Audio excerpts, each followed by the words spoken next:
Tonight, we climb into the dark above the Dead Sea, where the cliffs rise like a wall at the edge of the world, and a lonely plateau of pale stone waits beneath the stars. The air is dry. The wind carries salt. Far below, the water lies heavy and still, a silver wound in the desert, reflecting the moon as if the earth itself has opened one watchful eye. Here, high above the scorched wilderness of Judea, there stands a place that has refused to become silent. Masada. The name is short, hard, and ancient. It means fortress. Yet no single word can hold what happened here. It was palace and prison, sanctuary and grave, royal dream and rebel refuge. It was one of the most dramatic stages upon which Rome displayed its power, and one of the most haunting places where ordinary men, women, and children faced the machinery of empire. For nearly 2,000 years, the story of Masada has hovered between history and legend. At its heart lies a question that still unsettles the mind. What does a people do when every road is closed, every hope is exhausted, and the greatest military force on earth waits outside the wall? The ancient historian Josephus gives us the most famous account. He tells of Jewish rebels, known as the Sicarii, who held this mountain against Rome after Jerusalem had fallen and the Second Temple had burned.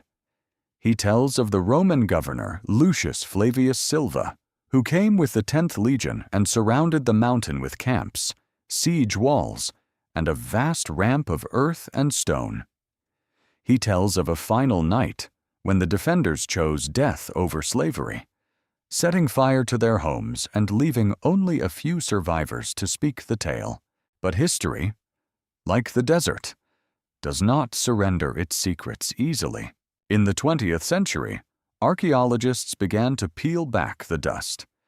Excavations led by Yigael Yadin brought Masada out of the realm of distant narration and into the harder world of stratigraphic excavation. Beneath collapsed walls and layers of ash, teams found storerooms, ritual baths, fragments of scrolls, pottery, coins, textiles, weapons, and human remains. The evidence did not answer every question. In some places, it deepened the mystery.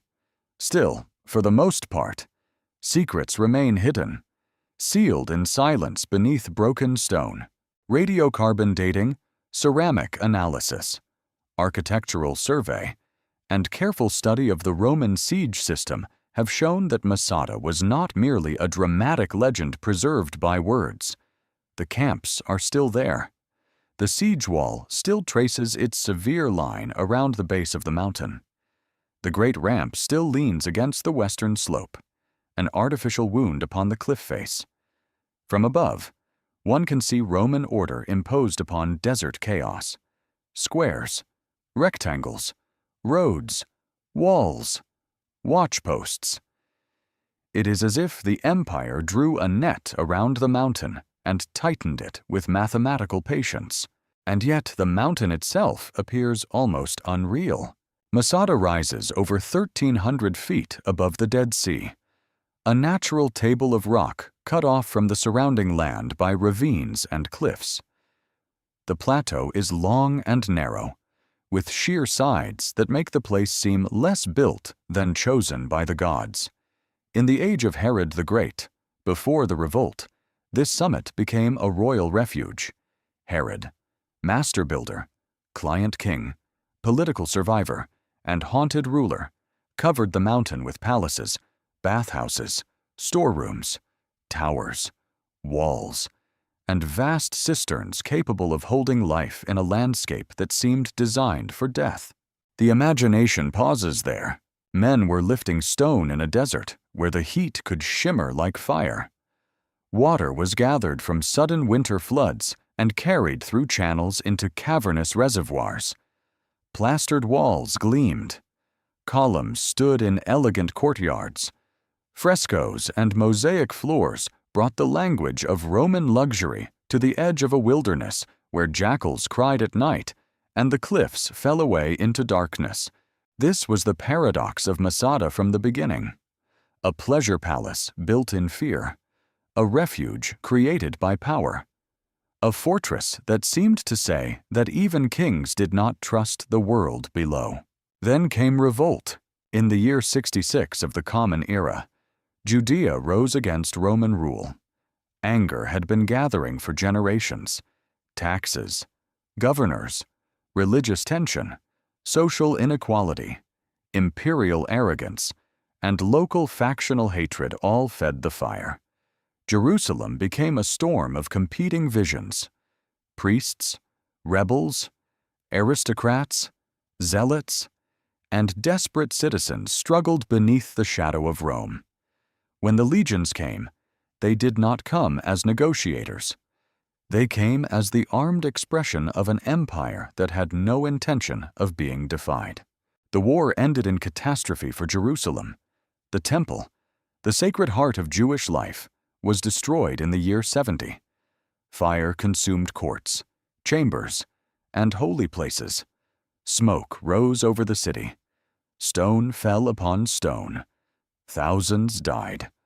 Others were enslaved, scattered, or left to mourn in the ruins of a world that had been torn from its foundations. Yet Masada remained.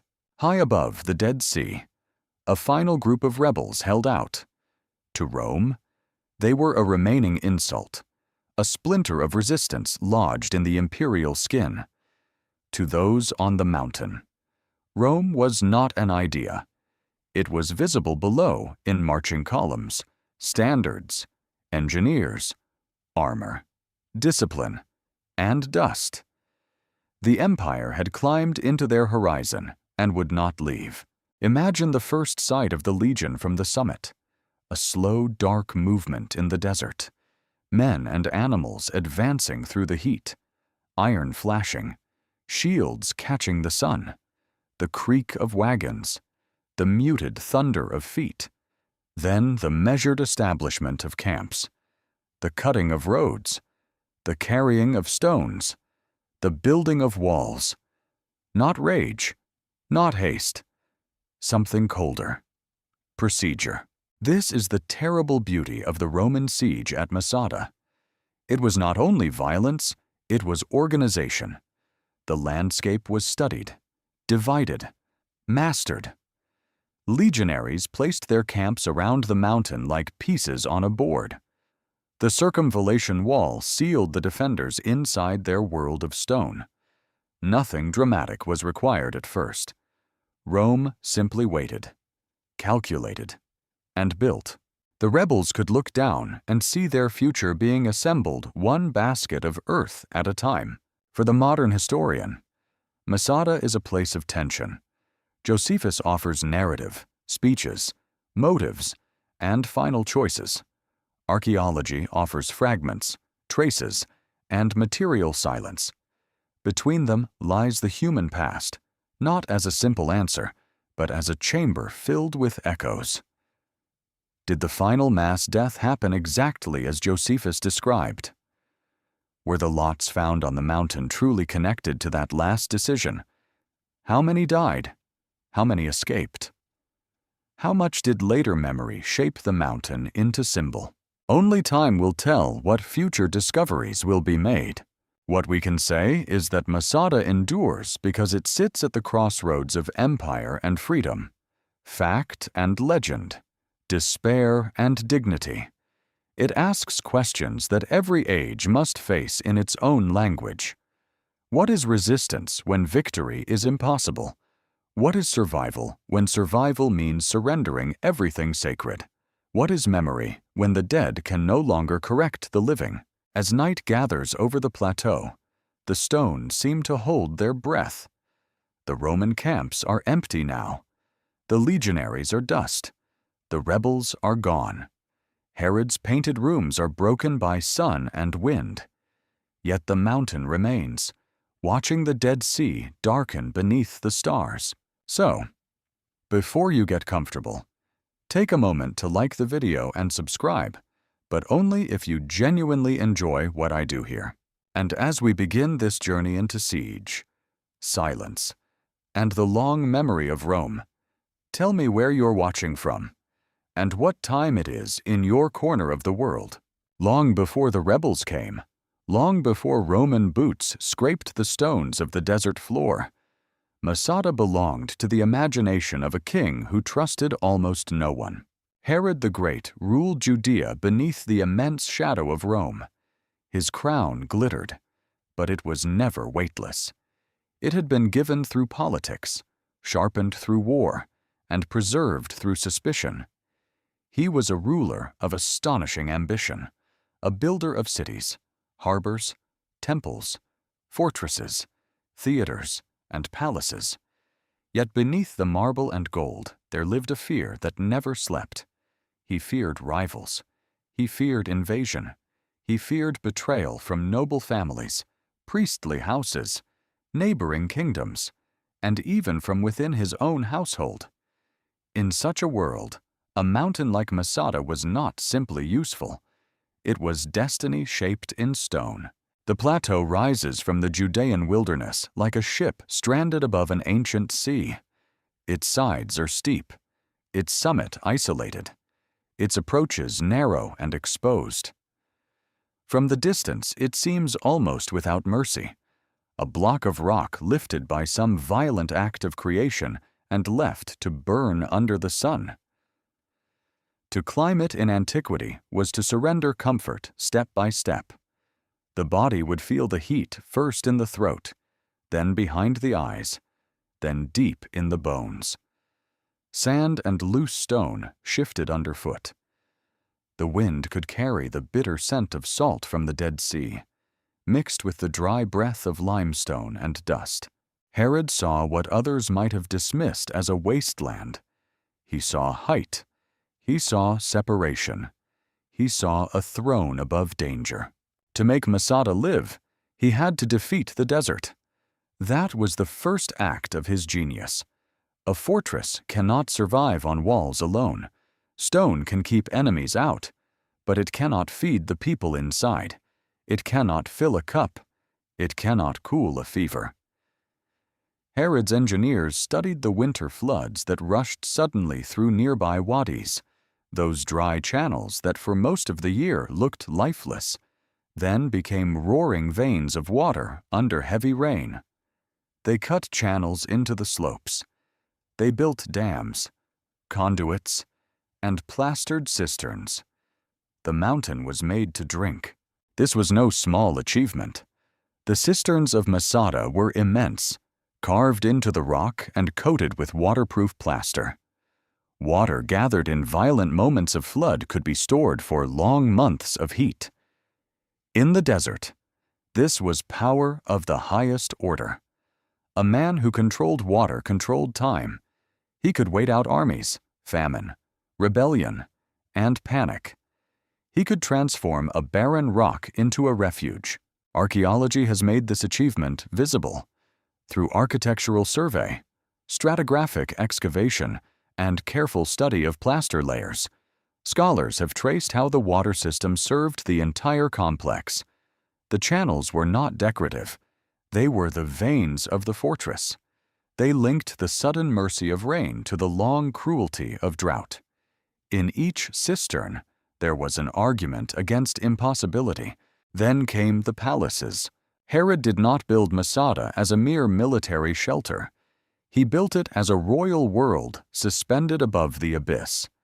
On the northern edge of the plateau, where the cliff falls steeply toward the Dead Sea, he created one of the most audacious palace complexes of the ancient Near East. The northern palace descended in terraces along the rock face, as if luxury itself had been fastened to the cliff. Each level looked outward across the wilderness, across the water, across a landscape so strange and severe that it might have seemed like the boundary between the living world and the realm of spirits. Imagine painted walls glowing beneath awnings. Imagine columns catching the morning light. Imagine servants moving softly through chambers while the desert opened around them in vast silence. The palace was a performance of power, but also an escape from it. There, above the dust of politics, Herod could appear not merely as a client king of Rome, but as a monarch chosen by altitude, architecture, and the command of nature. The Western Palace was larger and more practical, a center for administration, storage, and royal residence. It contained halls, courtyards, service rooms, storerooms, and spaces that reveal both ceremony and daily labor. Masada was never one thing. It was court and warehouse, pleasure retreat and survival machine. In its rooms, fine taste stood beside military preparation. In its storerooms, jars of grain, wine, oil, dates, and other supplies could be kept against uncertainty. The mountain was made to endure the future, even if no one could name the shape of that future. Herod also brought Roman comfort into the wilderness. The bathhouses of Masada speak of a world where status was felt through water, heat, steam, and stone. In a land where thirst could kill. Warm bathing was a declaration that royal privilege could overcome geography.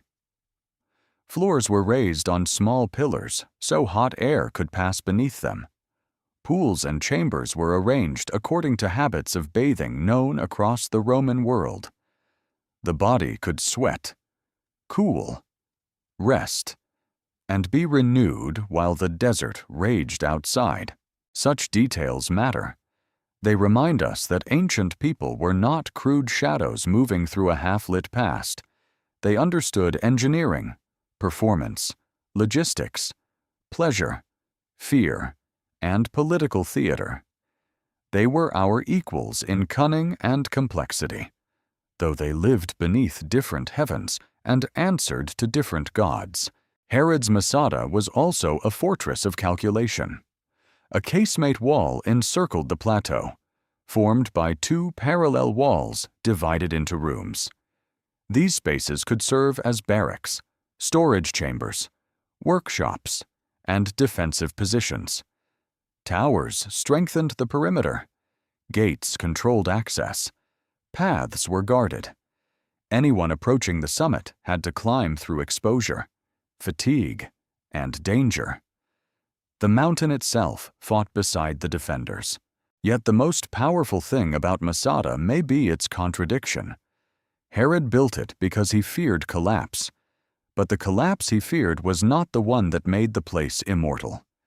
He feared enemies of his own age, rival dynasties, ambitious nobles, foreign armies, and the shifting favor of Rome. He could not foresee that decades after his death, men hostile to Rome would use his refuge as their final stronghold against the empire that had sustained his crown. There is a strange irony here, almost cruel in its symmetry. A king builds a fortress to preserve his power. Later, rebels inherit the stones and turn them into a symbol against imperial domination. The same walls listen to different prayers. The same cisterns sustain different hopes. The same palace rooms shelter people who would have despised the king who built them. Herod died in a world of suspicion, pain, and unrest. His kingdom was divided. His memory became tangled in grandeur and cruelty. But Masada remained. Wind moved through its corridors. Dust gathered in its courtyards. Water slept in its cisterns. The painted walls faded slowly beneath the desert light. High above the Dead Sea, the king's fear had become architecture. His ambition had become stone. His desire to outwit danger had created a place so formidable that, generations later, Rome itself would be forced to climb toward it. The men who came to Masada were not kings. They did not arrive with the measured confidence of palace builders or the polished arrogance of courtiers. They came as fugitives, fighters, families, and believers in a world that had begun to fracture beneath their feet. They were known as the Sicarii. The name itself carries the glint of a hidden blade. It came from the short dagger, concealed beneath clothing, used in crowded streets and festival gatherings. To their enemies, they were assassins, extremists, murderers in the sacred city. To themselves, perhaps, they were purifiers, defenders of ancestral freedom, men unwilling to bow before Rome or before those among their own people who cooperated with Roman power. The truth, as so often in ancient history, stands in a chamber of echoes. We hear accusation, ideology, fear, and memory. We do not hear every voice equally. Their world was Judea in revolt, and revolt is never one clean flame. It is many fires burning at once. Some are lit by justice, some by hunger, some by faith, some by revenge, some by young men who have watched humiliation harden into rage, some by old men who remember promises and cannot bear the sight of foreign standards near holy ground. The Great Revolt against Rome was not merely a war between occupied and occupier. It was also a struggle within Jewish society, between aristocrats and radicals, priests and prophets, moderates and militants, city factions and rural bands, all arguing over what faith demanded in the presence of empire. The Sicarii emerged from this furnace. Their resistance was not polite. It did not wait for permission. They struck at collaborators, officials, and opponents, believing that compromise with Rome was a deeper death than the sword. In Jerusalem, where crowds pressed through narrow streets and sacred courtyards, such men became figures of terror. A blade could flash once in the noise of a festival, then vanish. A victim could fall before anyone understood what had happened. Panic itself became a weapon, yet Masada changed them. When the rebels seized the fortress, they took more than a military position. They took possession of a world built for survival. Storerooms still stood. Cisterns still held the promise of water. The casemate wall still ringed the summit. Palaces, once made for royal leisure, could become dwellings, workshops, and shelters. What had been designed for a paranoid king now became the stronghold of those who had cast their lot against the mightiest empire of the age. The seizure of Masada was both practical and symbolic. Practically, it gave the rebels a defensible position in the wilderness, remote enough to resist immediate suppression and supplied well enough to support a community. Symbolically, it was an act of reversal. The mountain of Herod, that client king of Rome, had been taken by enemies of Roman domination. The stones had changed allegiance. One must imagine the first days after the takeover not as a legend carved in bronze, but as a difficult occupation of real space by real people. Doors had to be opened or broken. Rooms had to be assigned. Food stores had to be counted. Water had to be measured. Weapons had to be gathered. Watches had to be set. Children had to be placed somewhere safe. Animals, if brought up or already present, had to be managed. Fires needed fuel. The dead, if any fell in the taking of the fortress, had to be handled according to custom. Grief and haste. The mountain became a community under pressure.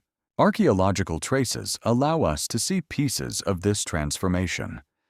The luxury of Herodian architecture did not remain untouched.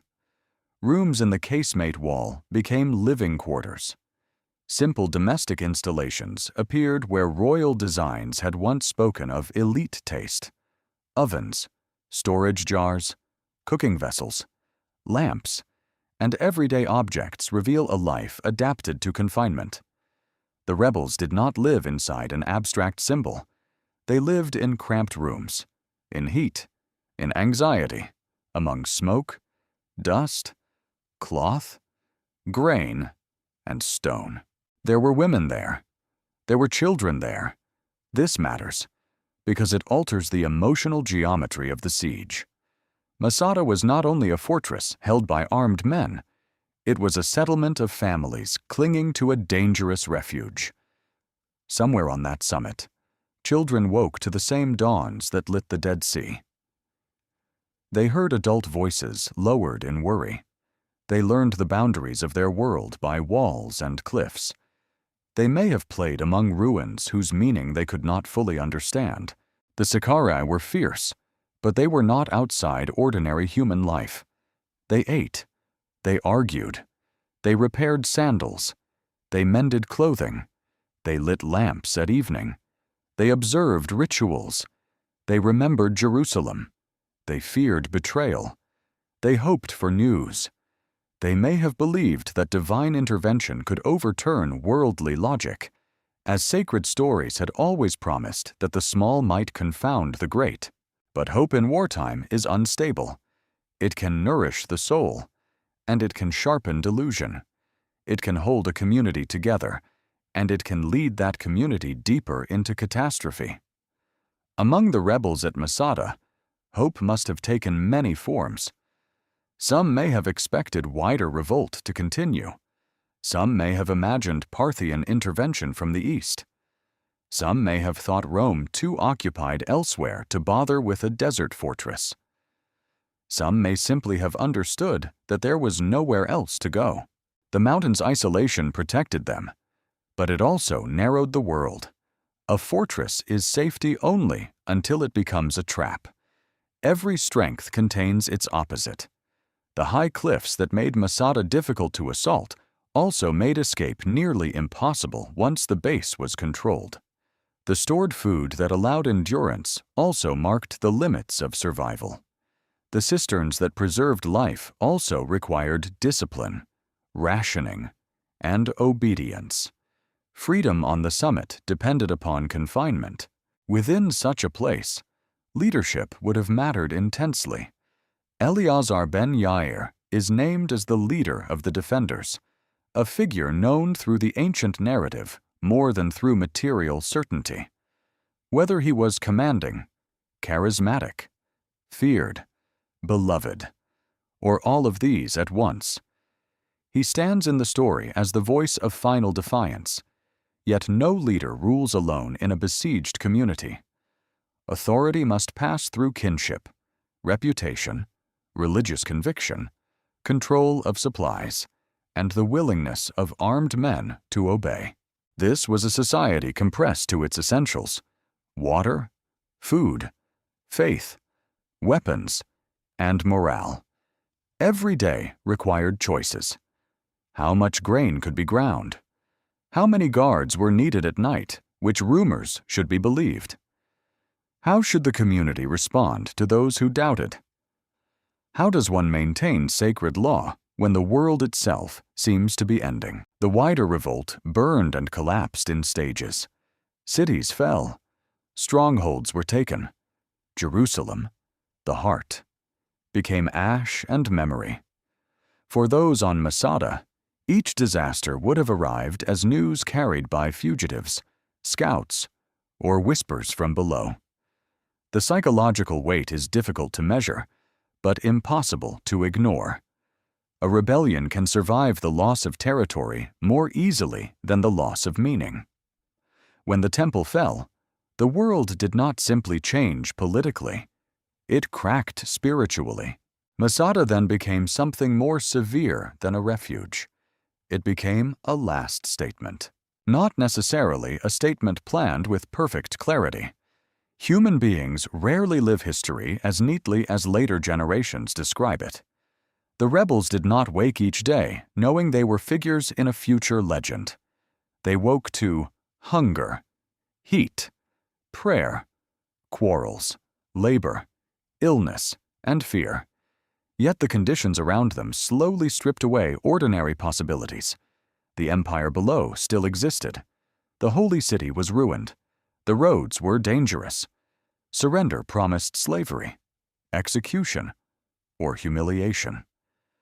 Resistance promised siege on the summit, beneath a sky without pity. The Sicarii inhabited the narrow space between conviction and doom. They had seized a palace and made it a village of defiance. They had taken Herod's mountain and filled it with the breath of another age. In the storerooms, jars stood like silent witnesses. In the cisterns, water waited in darkness. Along the walls, watchers looked outward across the desert, searching the distance for movement. And one day, from that distance, Rome began to appear. A story can survive for centuries because it is true. A story can also survive because it is powerful, because it gives shape to terror, because it gathers scattered grief into a single flame and allows later generations to stare into it. The story of Masada comes to us most famously through one man, Flavius Josephus. He was born Yosef ben Matityahu, a Jewish aristocrat and priest from Jerusalem, educated, ambitious, and deeply entangled in the catastrophe that consumed his people. During the Great Revolt, he served as a commander in Galilee, where Roman armies crushed resistance with ruthless discipline. He was captured after the fall of Jotapata, but instead of disappearing into execution or slavery, he survived by entering the orbit of Roman power. He attached himself to the Flavian dynasty, took the family name Flavius, and wrote in Greek for audiences who wanted to understand, or perhaps to possess, the story of the war. To some, Josephus was a traitor. To others, he was a survivor. To historians, he is indispensable and troubling in equal measure. His writings preserve names, events, speeches, and details that would otherwise have vanished completely. Without him, Masada would still be a mountain of walls, cisterns, and Roman camps, but its final drama would stand far deeper in shadow. Yet Josephus was not a neutral recorder seated calmly outside the storm. He was part of the world he described. He had loyalties to defend, patrons to please, enemies to condemn, and his own survival to explain. This makes his account both precious and dangerous. He gives the siege of Masada an ending of terrible theatrical force. The Romans construct their ramp. They break the wall. The defenders understand that the fortress cannot hold. Their leader, Eleazar ben Yair, speaks to the community, urging death rather than enslavement. The rebels burn their possessions. Spare the food stores so the Romans will know they did not die from hunger. Choose men by lot, and kill one another until only the last man remains to end his own life. 2 women and 5 children, hidden in an underground space, survive to tell the story. It is one of the most haunting scenes in ancient literature, yet the very perfection of its tragedy has made scholars cautious. Did Eleazar speak in the words Josephus gives him, or are those speeches literary creations shaped by Greek and Roman traditions of noble death? Did the survivors truly report the entire sequence in such detail? Were the defenders unified in their final decision? Or was the reality far more chaotic, divided, and desperate? Did Josephus craft the ending to serve a moral lesson about tyranny, courage, fanaticism, or the uselessness of resisting Rome? Answerless, adrift to ponder, we move between text and stone. Ancient historians often composed speeches not as verbatim transcripts, but as expressions of what they believed the moment required. This was not considered deception in the same way a modern reader might judge it. A speech could reveal character, moral meaning, and political truth, even if the exact words were invented. Josephus was writing within that tradition. Eleazar's final address may therefore tell us as much about Josephus's interpretation of the siege as about the actual words spoken on the mountain. Still, one must not dismiss him too quickly.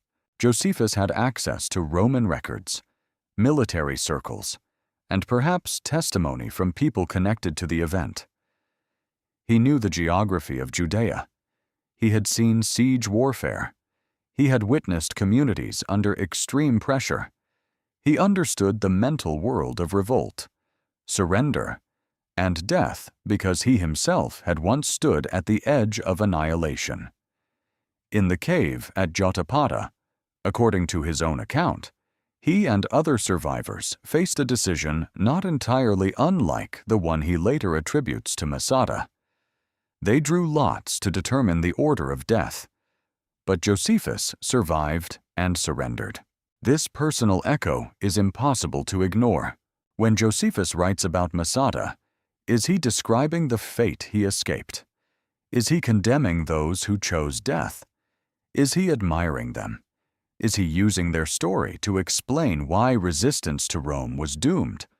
Or is he haunted by a mirror in which his own survival looks uncertain, morally stained, and forever unfinished? The ancient text does not tell us plainly. It glows, but it also conceals. Archaeology enters the question like a cooler voice. It does not speak in speeches. It speaks in walls, ash, bones, seeds, coins, pottery, textile fragments, and layers of occupation. It confirms that the Roman siege system existed. It confirms that Masada was held in the period of the revolt. It confirms that destruction and fire marked parts of the site. It confirms that people lived there in adapted spaces, using the architecture of Herod for their own needs. But archaeology does not easily confirm motives. A burnt room does not say who lit the fire. A skeleton does not declare whether death was chosen, imposed, accidental, or ritual. Ostraca-bearing names may suggest lots, administration, ownership, or something else entirely. Food stores may imply preparation, defiance, survival, or the symbolic act Josephus describes. Every artifact is a witness, but no artifact is the whole court. There lies the discipline and humility of ancient history. We do not possess the past. We approach it.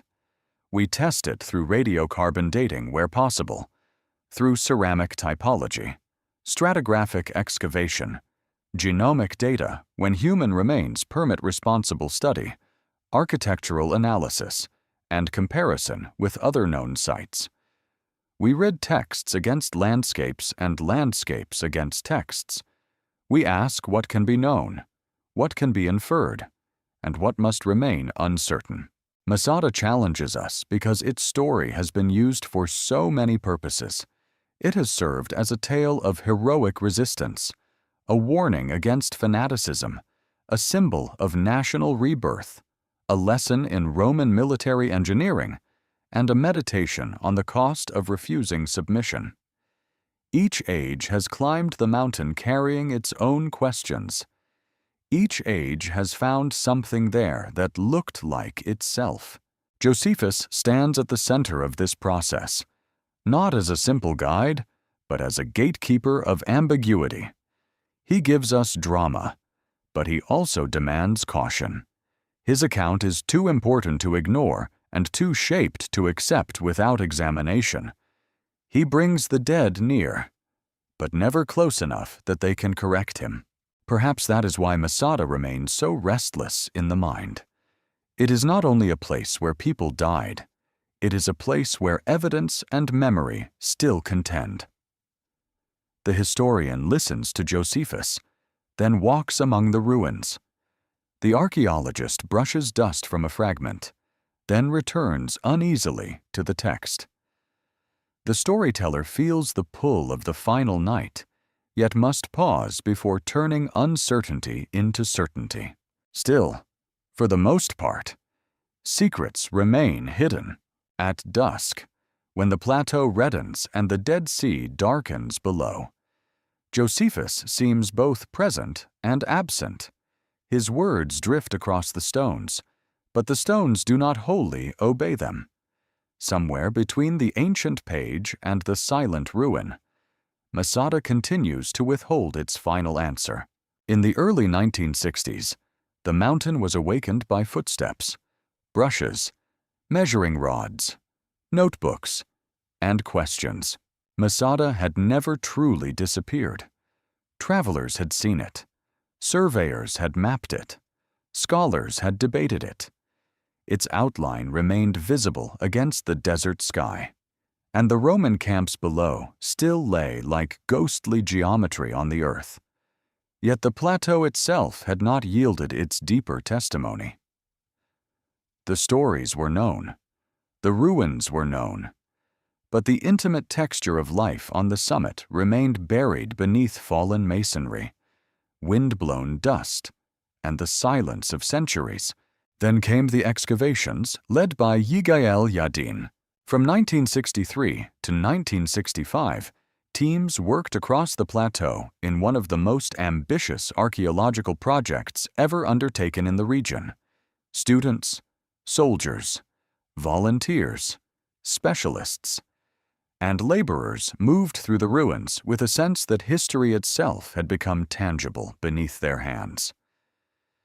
The mountain was no longer merely a dramatic backdrop to an ancient narrative. It became a working site, divided into squares, trenches, loci, layers, and records. Every wall, every floor, every ash deposit, every pottery sherd had to be placed within a careful sequence. This is where the romance of archaeology meets its discipline. Discovery is often imagined as a sudden cry, a golden object lifted from the earth, a single moment when the past reveals itself. But most archaeological truth comes slowly. It comes through stratigraphic excavation, through understanding which layer lies above another, which wall cuts through an earlier surface, which floor belongs to which occupation, which destruction belongs to which event. It is patient work. It is humility performed with a trowel. At Masada, the earth did not offer one simple story. It offered phases. There was the Herodian world royal construction, fine plaster, bathhouses, palaces, storerooms, ornamental spaces, a planned fortress of wealth and fear. There was the rebel occupation, rougher adaptations, domestic use of casemate rooms, cooking areas, lamps, storage vessels, tools, scraps of textile, and the small debris of ordinary survival. There was the Roman siege and its aftermath, destruction, burning, military presence, abandonment, silence. There were later traces too, including the marks of Byzantine monks who found another kind of sacred solitude on the same stone summit. Excavation made these worlds visible not as legends, but as overlapping human arrangements. In the storerooms, archaeologists found evidence of the enormous logistical planning that had once supported the fortress. Long rows of chambers had held supplies in jars and containers: grain, dates, oil, wine, dried foods, and other provisions were part of the mountain's ability to endure isolation. The fragments did not speak dramatically, yet they were profound. A store jar is not a hero. A grain kernel is not a speech.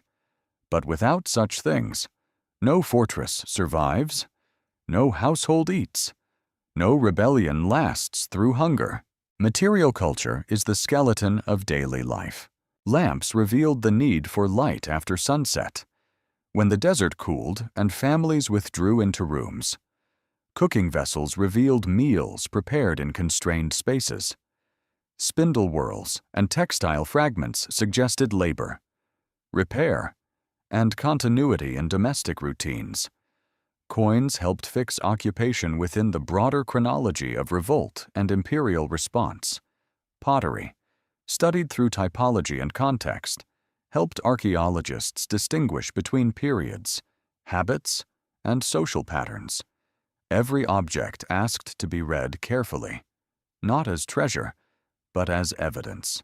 Among the most arresting finds were fragments of written texts, Scroll fragments recovered at Masada carried the breath of sacred tradition, administration, and literacy into the archaeological record.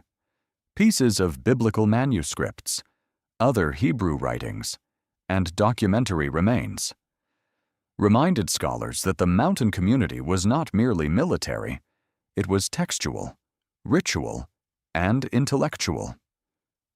People on the summit inhabited a world shaped by memory, law, prayer, and interpretation. Words mattered. The written line carried authority across time, even when the bodies that read it were long gone. There were also ostraca, inscribed potsherds that stirred immense fascination. Some bore names. Among them was one that seemed to contain the name associated with the rebel leader. This discovery entered popular imagination quickly, because it appeared to draw the ancient account close to the soil.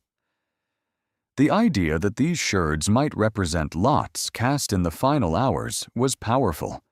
It made the last night feel almost touchable. Yet archaeology must resist the intoxication of perfect answers. A potsherd with a name can mean many things. It may have marked ownership, rationing, administrative distribution, work assignments, or voting. It may indeed have been part of a system of lots, but certainty is difficult. Context matters. Comparison matters. The temptation to make every object serve the most dramatic version of the story is strong, especially at a site so burdened with memory. But the dignity of the dead requires caution. The past is not honored by forcing it to say what we wish to hear. Human remains created even deeper difficulty.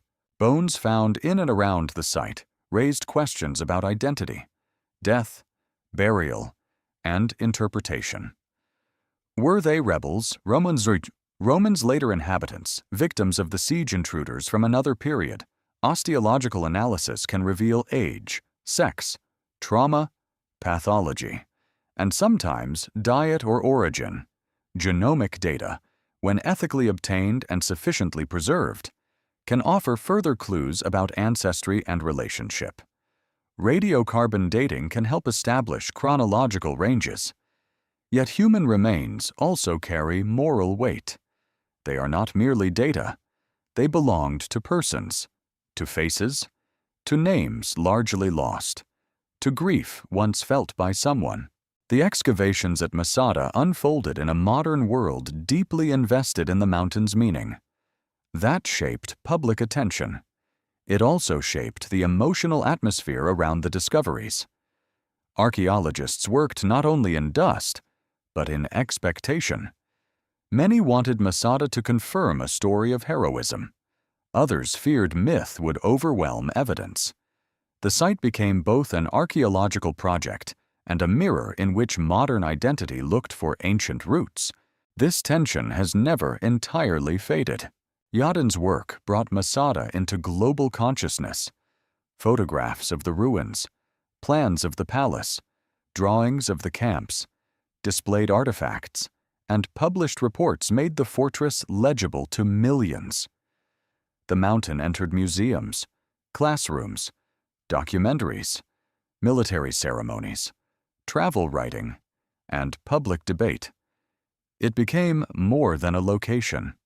It became an argument about what archaeology can prove, what texts can preserve, and what nations choose to remember. Still, the most moving discoveries are often the quietest. A patch of plaster, a woven scrap, a child's sandal, a lamp blackened by use, a coin handled by someone who had no idea that centuries later it would become evidence. These things narrow the distance between the living and the dead more powerfully than grand declarations. They remind us that history is built from gestures so ordinary they were never meant to survive. On Masada, the spade did not end the mystery. It refined it. It gave the story texture, dates, rooms, tools, layers, and fragments. It confirmed the mountain as a real place of siege and occupation. It challenged easy certainty. It deepened the human presence behind the legend. The desert had kept its archive in dust and stone. When the excavators opened it, they did not find a single voice waiting. They found a chorus, broken and incomplete, whispering from beneath the fallen walls. Water is the oldest miracle of Masada, not the palace walls, not the Roman camps, not the story of defiance that later generations carved into memory. Water came first, because without water, the mountain could not be inhabited for long, could not be fortified, could not become anything more than a hot crown of stone above the Dead Sea. The wilderness around Masada is a place of severe beauty. Its colors are pale and exhausted by sunlight chalk, limestone, dust, salt, and the bruised blue of distant ridges. The land seems empty until one learns to read it. There are gullies carved by sudden floods, stone faces stained by rare water, dry channels waiting year after year beneath a sky that gives nothing easily. The air can feel like it has been baked in a kiln. Midday presses upon the body with invisible weight. Lips crack. Breath shortens. Thirst becomes thought itself. In such a landscape, a fortress is only as strong as its cisterns.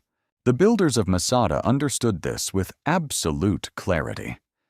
They did not depend on wells at the summit, because there were none to sustain a great settlement. They did not imagine that rain falling directly upon the plateau would be enough.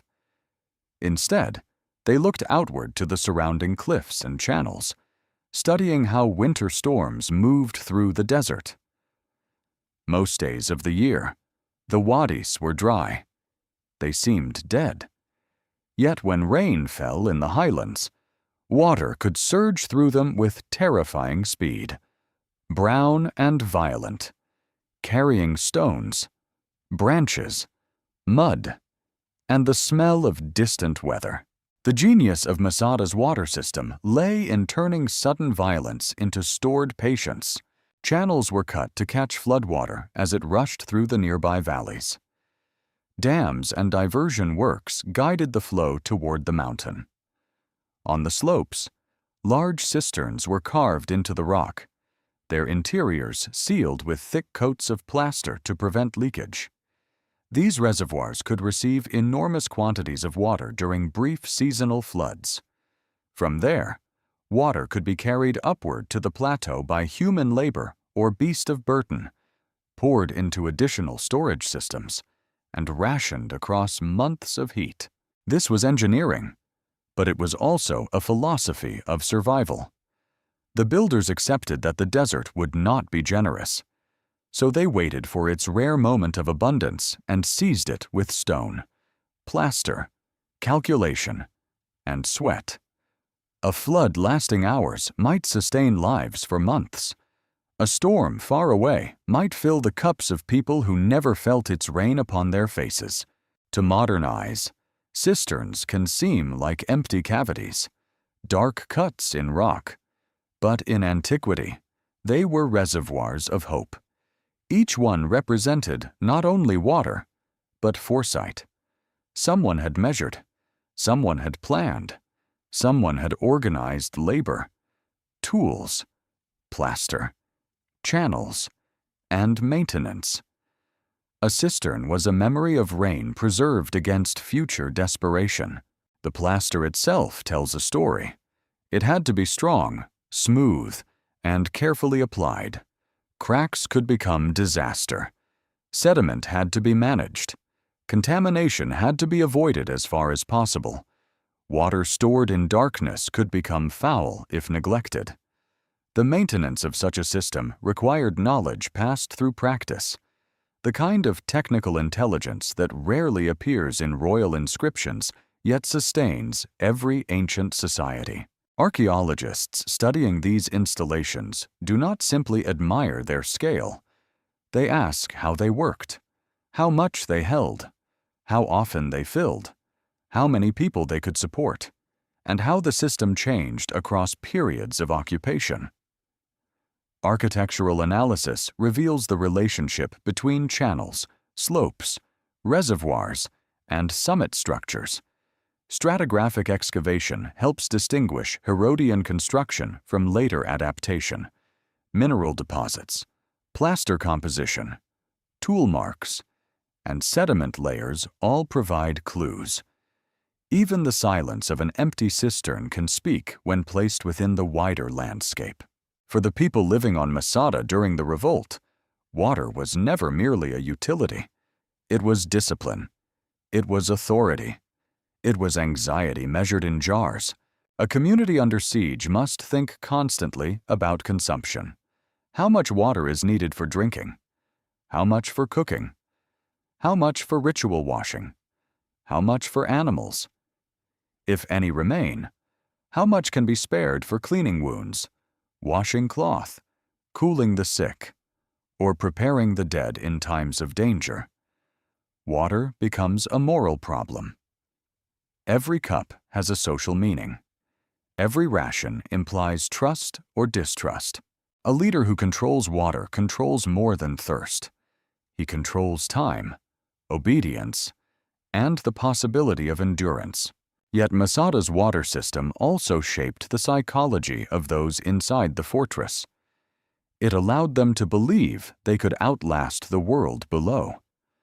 The Romans could surround the mountain, but they could not easily reach the hidden reservoirs carved into its sides and summit.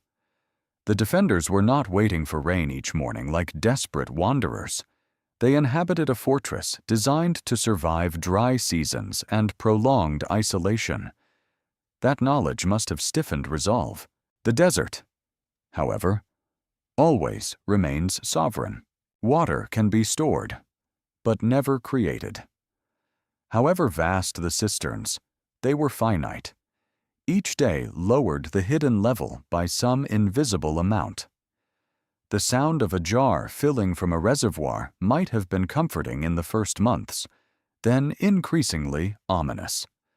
One imagined someone descending with a lamp into the cool darkness, looking at the water line along the plastered wall, calculating without speaking too much. The body above might feel secure.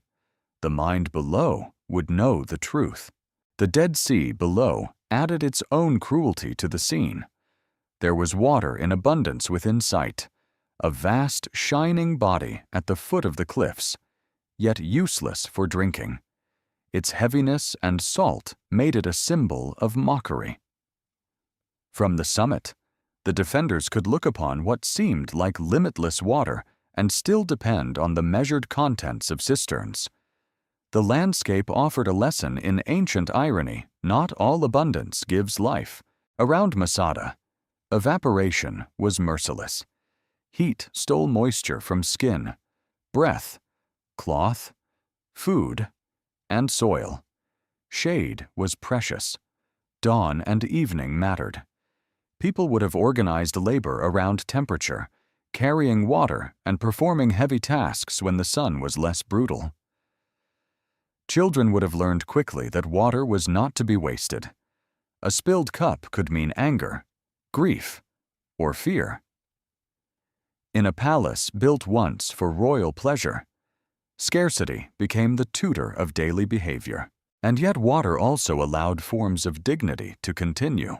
Ritual baths, found at Masada, suggest concern for purity and religious practice. Their presence reminds us that survival was not only biological. Communities do not live by calories and liquid alone. They live by order, memory, and meaning. To wash in a prescribed way, to maintain sacred rhythms, to prepare food with care, to light lamps at proper times, to bless, mourn, and gather. All these acts required material support. Water served the spirit as well as the flesh. This is where Masada becomes more than a military site. It becomes an experiment in human persistence at the edge of habitability. A mountain with no natural abundance was made into a vessel of stored life. Kings used it. Rebels depended on it. Romans studied it from below. knowing that any siege would have to contend not only with walls, but with a hidden hydraulic world already waiting inside the stone. The Roman army understood logistics better than almost anyone. They knew that thirst could defeat a fortress without a ladder being raised. But Masada had been prepared by a mind equally obsessed with survival. Herod's fear had given the rebels water. His old calculations became their daily inheritance. Every channel cut into the slope, every plastered chamber, every reservoir filled by ancient floods helped extend the life of resistance. Still, for the most part, secrets remain hidden in those dark cisterns. We do not know the exact conversations that took place beside their mouths. We do not know who rationed the water, who complained, who prayed for rain, who grew sick, who carried jars until shoulders ached. We do not know which child first learned to fear the hollow sound of a lowering reservoir. Archaeology can measure capacity, trace channels, and analyze plaster, but it cannot fully recover thirst as it was felt in the throat. The mountain kept its people alive by remembering rain. That is the wonder. That is the strangeness. In a land where the sun seemed to erase every soft thing, Masada stored storms in darkness, beneath the stone, below the courts and walls and rooms. Water waited like a buried promise. It gave the fortress its breath.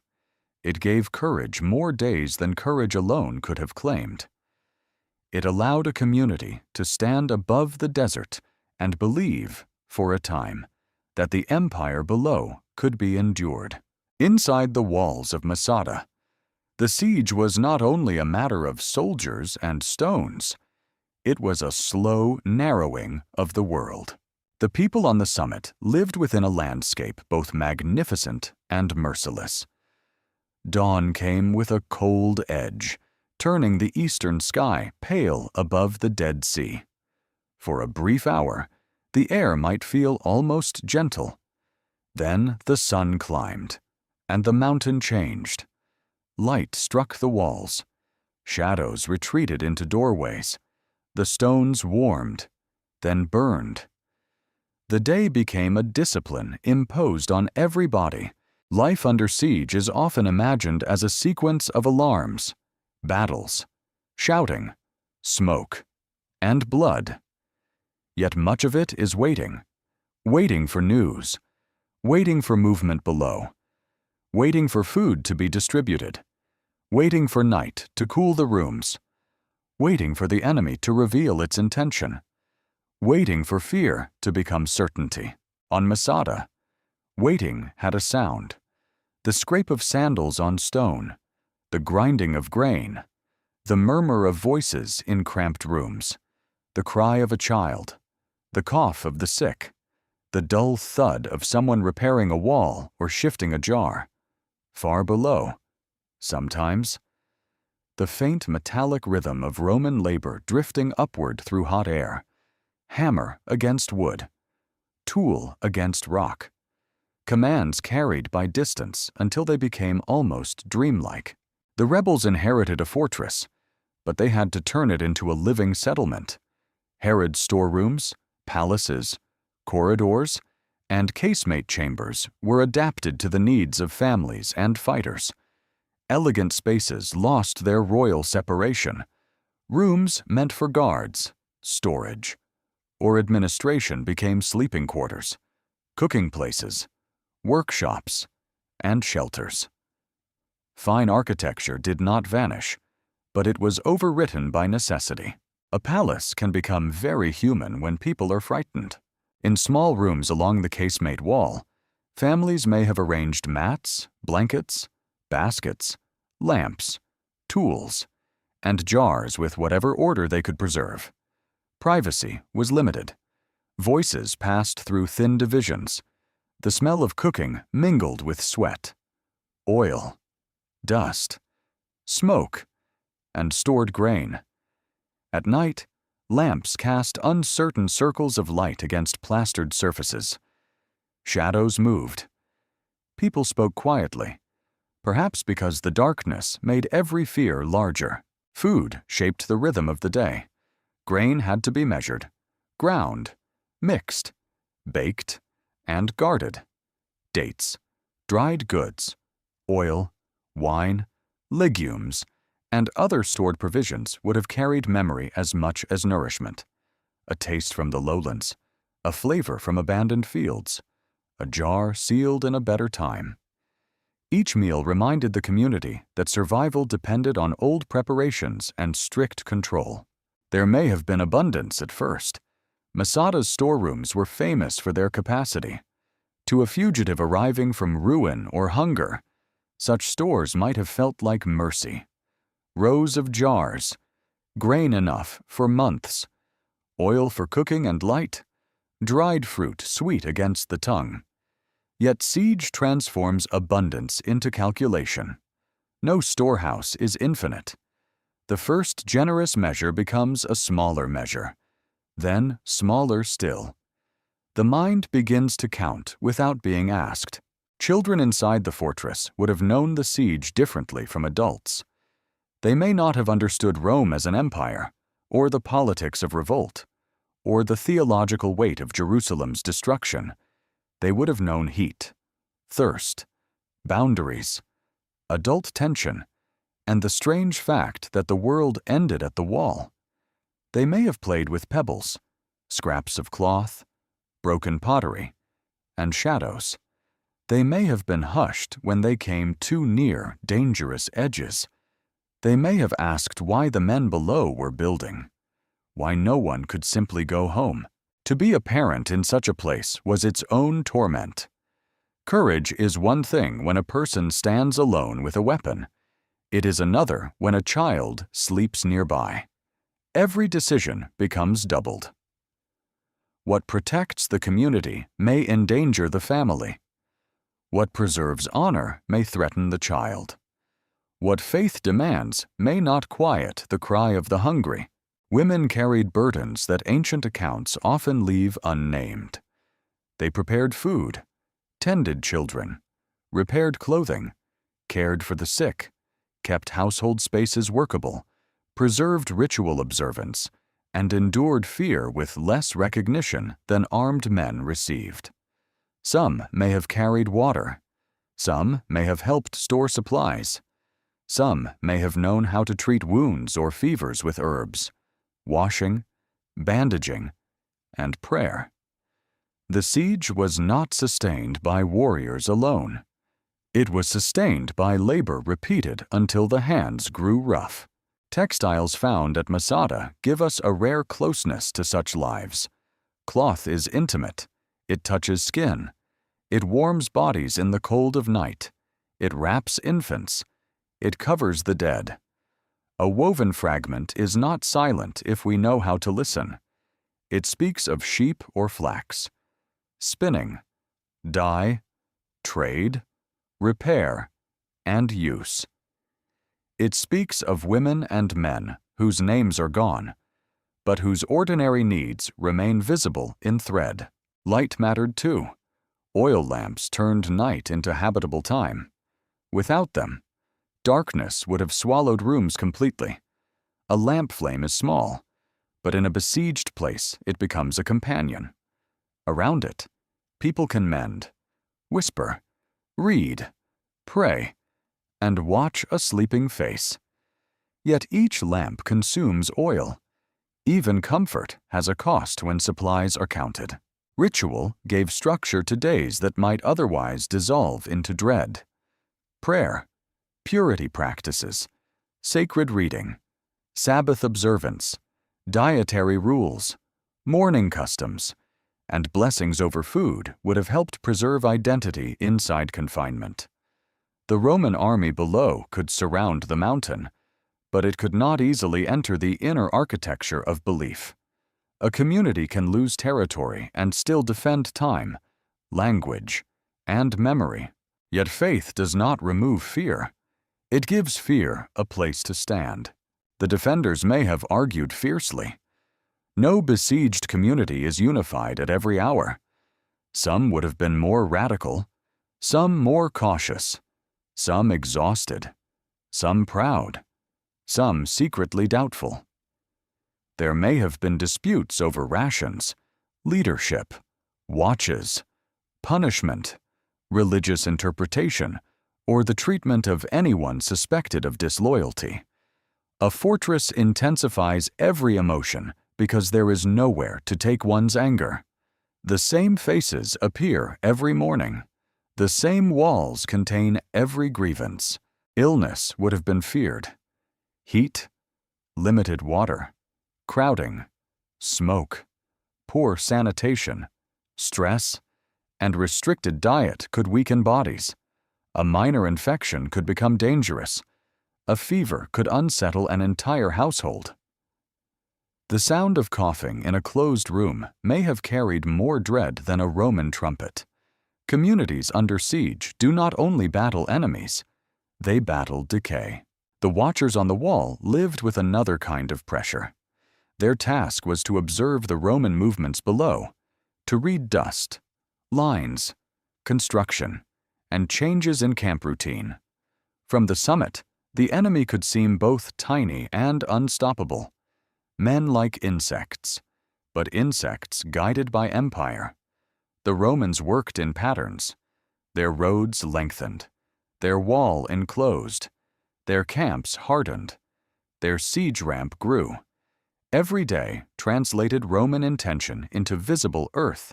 The defenders could throw stones, shout insults, shoot missiles, or watch in silence.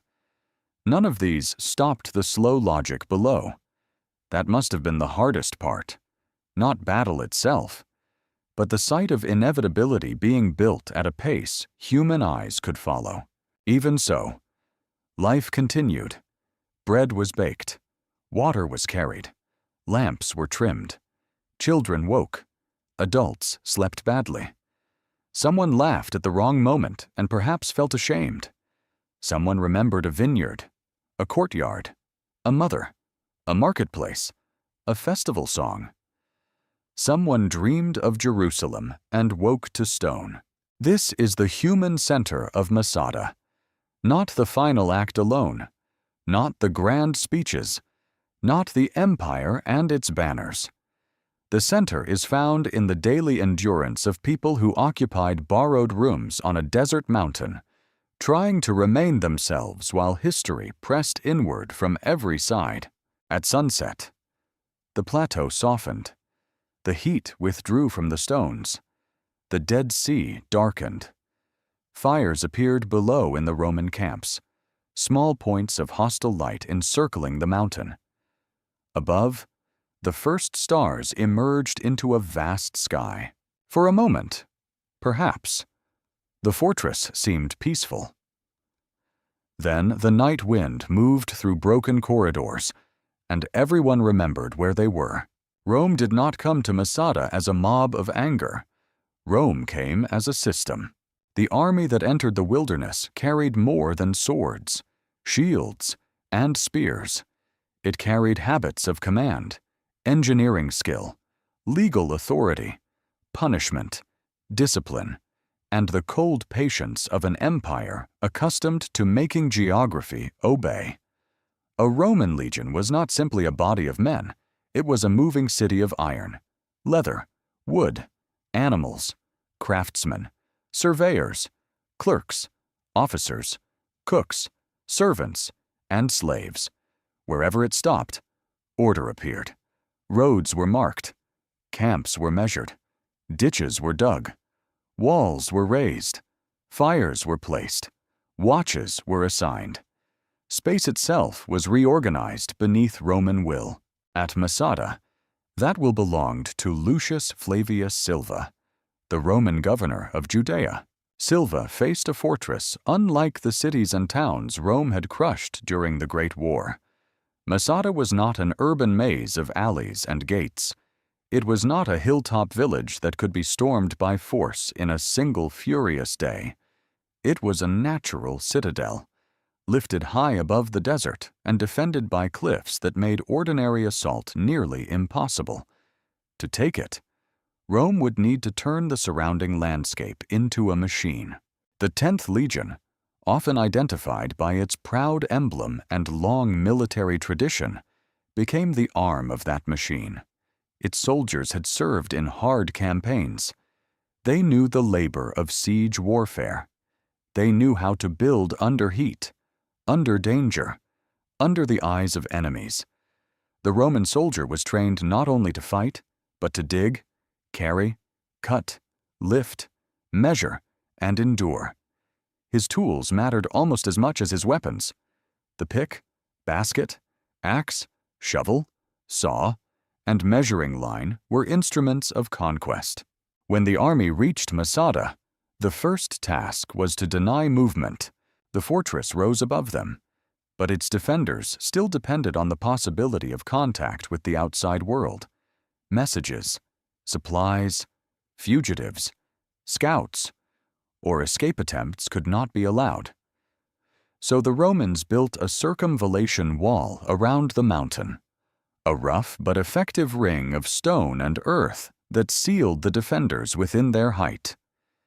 It was not grand architecture. It was not meant to impress posterity. It was meant to close every gap. From above, this wall would have looked like a line drawn by fate. It crossed the desert floor, bending around slopes, ravines, and approaches. It connected watchposts and camps. It reduced the wilderness to a controlled enclosure. Men stationed along it could observe movement, signal danger, and prevent anyone from slipping away into the night. Rome understood that isolation was a weapon. Before the final breach, before the ramp, before the flames, the empire first built a boundary around hope.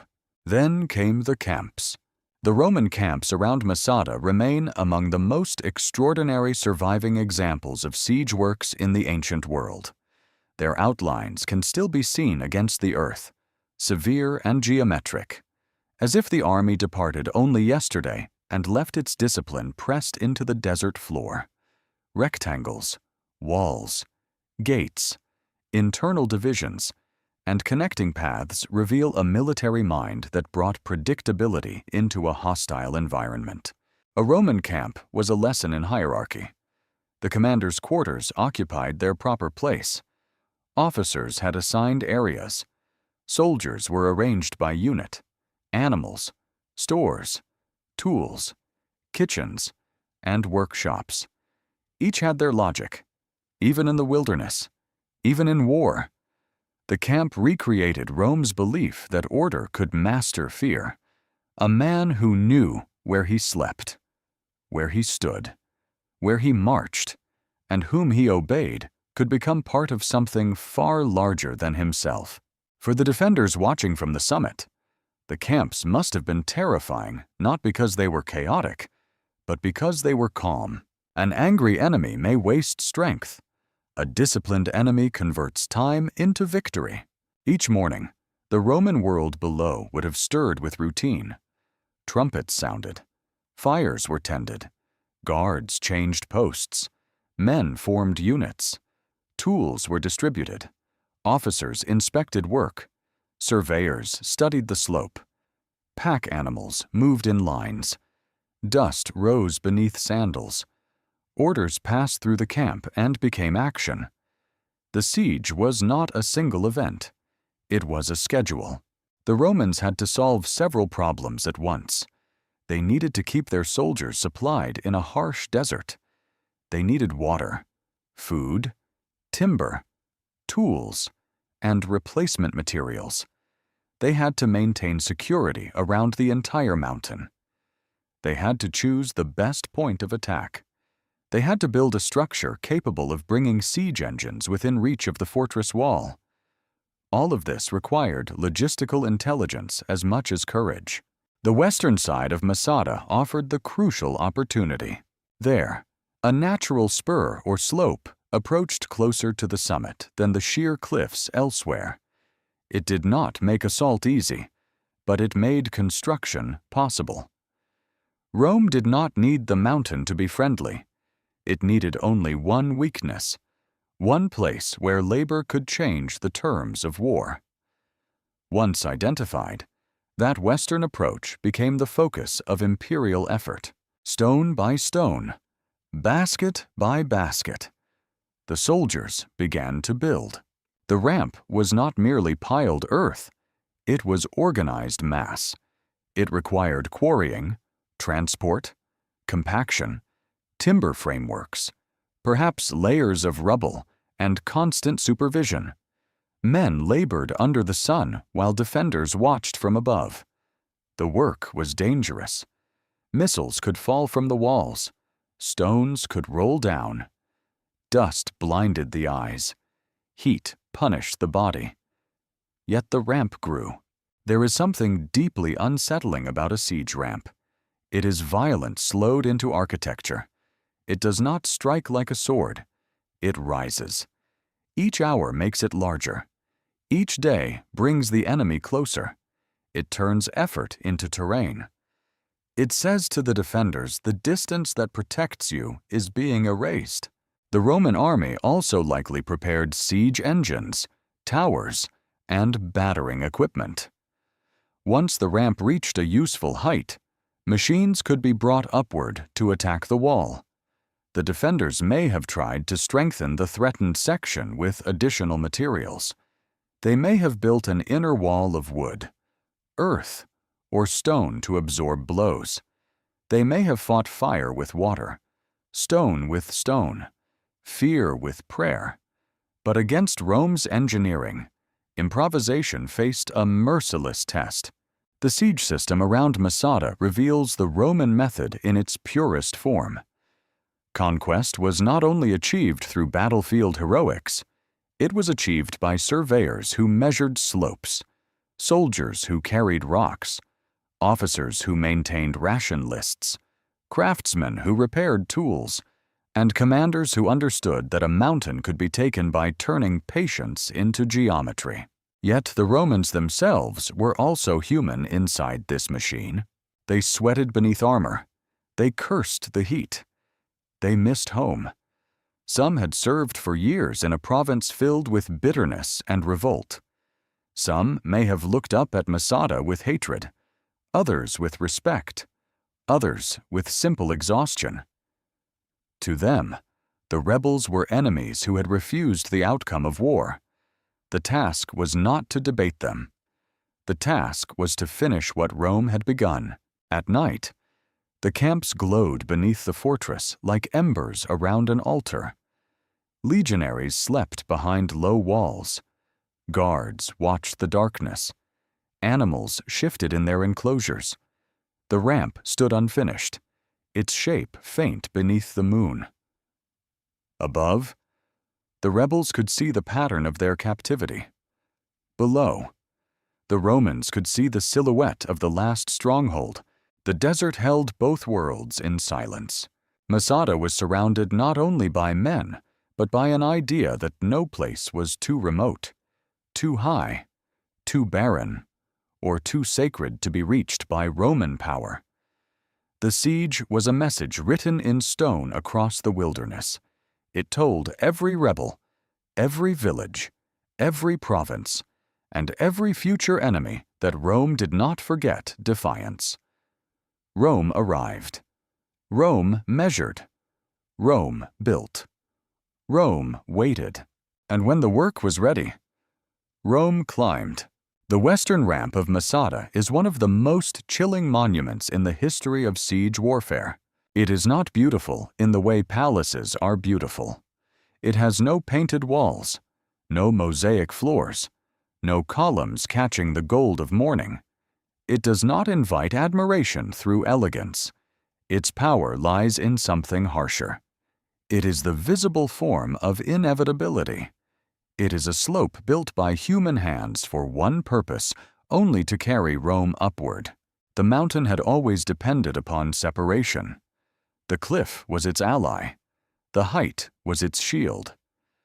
The difficult approaches turned the fortress into a place where a small defending force could resist a much larger army. Every ancient stronghold tried, in some manner, to make the attacker suffer before the wall was even reached. Masada did this with terrifying perfection. Heat, altitude, exposure, and distance all served the defenders. But Rome looked at the mountain and saw a problem to be solved. The western side offered a geological invitation.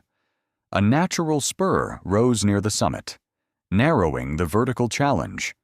It did not remove the difficulty, but it gave engineers a starting point. Where another army might have cursed the cliff, the Romans measured it. Where another commander might have withdrawn, Silva committed labor. Where the defenders saw stone protecting them, Rome saw stone that could be rearranged. The ramp grew from that decision. To imagine its construction, one must erase the stillness of the modern ruin and fill the slope with movement. Soldiers and laborers carried baskets of earth and rubble. Stones were dragged, lifted, poured, and packed. Timber may have been used to stabilize parts of the structure. Engineers supervised the angle. Officers enforced pace and order. Dust rose continually, coating skin, beards, tunics, sandals, tools, and lips. The sun burned every exposed surface. Sweat ran into eyes. Hands split open. Shoulders bruised under weight. This was warfare by exhaustion. A siege ramp turns time into a weapon. Its danger lies not only in the moment it reaches the wall, but in the days while it is still unfinished. The defenders can see it growing. They can count its progress. They can wake each morning and find the enemy closer than he was at sunset. It creates a psychological wound long before the breach. The wall has not fallen, but the mind begins to hear it falling. From the summit, the rebels would have watched the slope change shape. At first, it may have seemed impossible that the Romans could bridge the distance. The mountain was too high, the desert too harsh, the labor too great. Yet the line of work continued. Men below became processions. The processions became mass. The mass became a road. The road became a threat. Stones thrown from above may have crashed down among the builders. Arrows or sling stones may have been loosed at anyone exposed within range. The defenders could attempt disruption, but they could not stop the entire machine. Roman siegecraft anticipated danger. Shields, mantlets, protective screens, and disciplined rotation of labor could reduce losses. The empire could spend effort in quantities that the besieged could not match.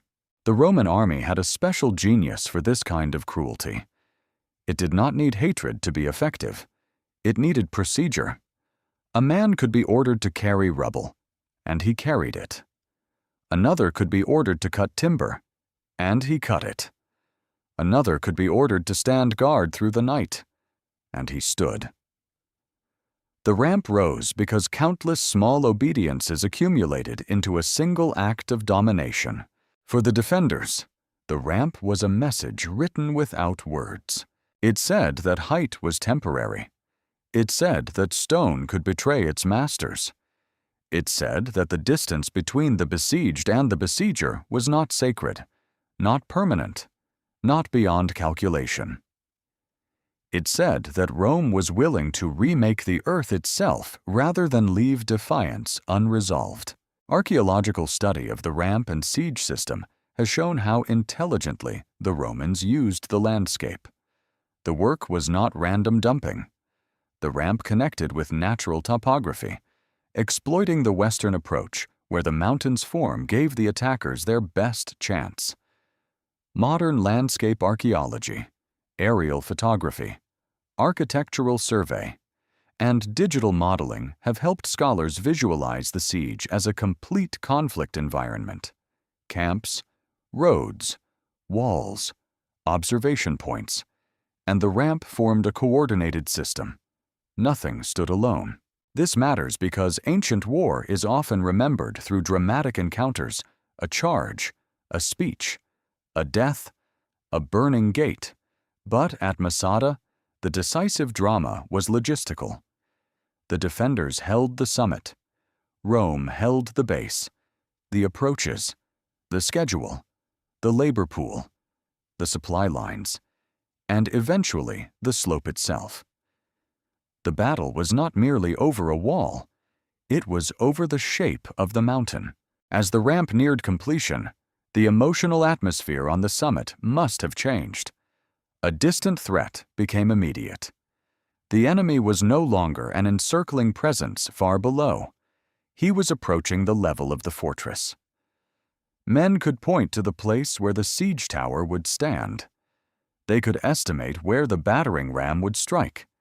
They could prepare repairs, build reinforcements, gather stones, ready fire, organize fighters, and send non-combatants away from the threatened sector. The Romans likely brought a siege tower up the ramp, a mobile structure that allowed soldiers and engines to operate near the wall. Such towers could be fitted with protective coverings and platforms for archers. A battering ram could pound against fortifications with repeated force. Each blow carried not only physical impact, but rhythm. Strike, withdraw, strike again. Wood groaned, stone shuddered, dust fell. Men inside listened to the heartbeat of collapse. The defenders may have built an additional wall of timber and earth behind the original stone fortification. Such a wall could absorb blows better than rigid masonry. It was a clever response, the kind of desperate adaptation that reveals intelligence under pressure. But timber and earth bring another vulnerability. They can burn. Fire was the ancient companion of siege. Once flames took hold, the air would fill with heat, smoke, sparks, and terror. A burning defensive wall was not only a military problem, it was a vision of doom. Smoke could roll across the summit. People could smell resin, dust, leather, cloth, and charred wood. The light would flicker against faces already hollowed by exhaustion. Children would cry. Fighters would shout for water, tools, more earth, anything that might slow the destruction. Yet water used against fire was water not used for life. Every defensive measure carried a cost. Every jar poured onto flames lowered the hidden reserve. Every man sent to the breach was a man not guarding another point. Every hour of resistance demanded strength that could not be replaced. The ramp had done its work even before the wall opened. It forced the defenders to spend themselves against a future already climbing toward them. The physical ramp also created a symbolic inversion. Masada had been a mountain of refuge, a place above reach, above ordinary violence, above the roads of empire. The ramp made the unreachable reachable. It connected the Roman camps to the rebel summit like a scar joining two worlds that should never have met. At its base stood military order. At its top waited trapped resistance. Between them lay the slow-built road of history. Only time will tell what future discoveries will be made. But the ramp remains among the clearest voices at Masada. It speaks without needing Josephus. It does not tell us every thought of the defenders or every command of Silva, but it shows the reality of the siege in brutal material form. The stones are still there. The slope still rises. The mountain still bears the mark of Roman intention. Stand before it in imagination at twilight. The heat begins to fade. Long shadows stretch across the desert. The ramp lies against the western side of the fortress, heavy, pale, and silent. No soldiers climb it now. No engines creak. No defenders shout from the wall. Yet the mind hears labor in the dust, the clatter of tools, the deep repeated blows of the ram, and the terrible quiet of people realizing that the world below has finally reached them. Night can make a fortress feel larger than it is. On Masada, darkness would have gathered slowly, first in the ravines below, then along the lower slopes, Then inside the rooms and broken courts of the summit, the Dead Sea would lose its brightness. The desert would cool. The harsh colors of the day would soften into ash, violet and black. Far below, Roman fires would appear one by one, not like stars, but like watchful eyes placed around the mountain. For the defenders, the night before the breach was not a single moment of silence. It was 1,000 separate fears unfolding at once. The wall had been struck. The ramp had reached its purpose. The Roman siege engines had done their work, or were close enough that no one could pretend the fortress remained secure. Smoke may have lingered where timber burned. Dust may have clung to hair, skin, and clothing. Men stationed near the threatened section would have listened to the creak of Roman machines settling into place, the movements of soldiers below, the calls of officers, the small sounds that become enormous when death stands near. No one inside Masada needed a messenger to explain what was happening. The mountain itself had changed. The space between life and capture had become thin. In such hours, the mind travels strangely. It returns to places no longer reachable. A man standing with a weapon in the darkness might remember his father's courtyard, the smell of bread in childhood, the sound of merchants in Jerusalem, the cool stone of a street before sunrise. A woman might touch the face of a sleeping child and remember a room long destroyed, a mother's voice, a wedding song, a lamp lit in peace. The past comes back sharply when the future closes. The fortress was full of people who had already lost much. Some had lost homes. Some had lost kin. Some had seen cities burn. Some had heard the rumors of Jerusalem's fall before they learned to accept them as truth. Grief had become part of the air they breathed. Yet the approach of final capture would have transformed old grief into immediate terror. Rome did not merely defeat. Rome displayed defeat. The defenders knew what surrender could mean. Execution for some, chains for others, slavery, humiliation, families separated, children sold, women taken into households or markets far from the land they knew. Men marched in triumph, exhibited as proof that rebellion had failed. In the ancient world, mercy was never guaranteed, especially for those who had resisted after the main war had ended. The fear of enslavement was not abstract. It had a smell, a sound, a shape. It meant iron on wrists. It meant the road. It meant strangers deciding the price of a human body.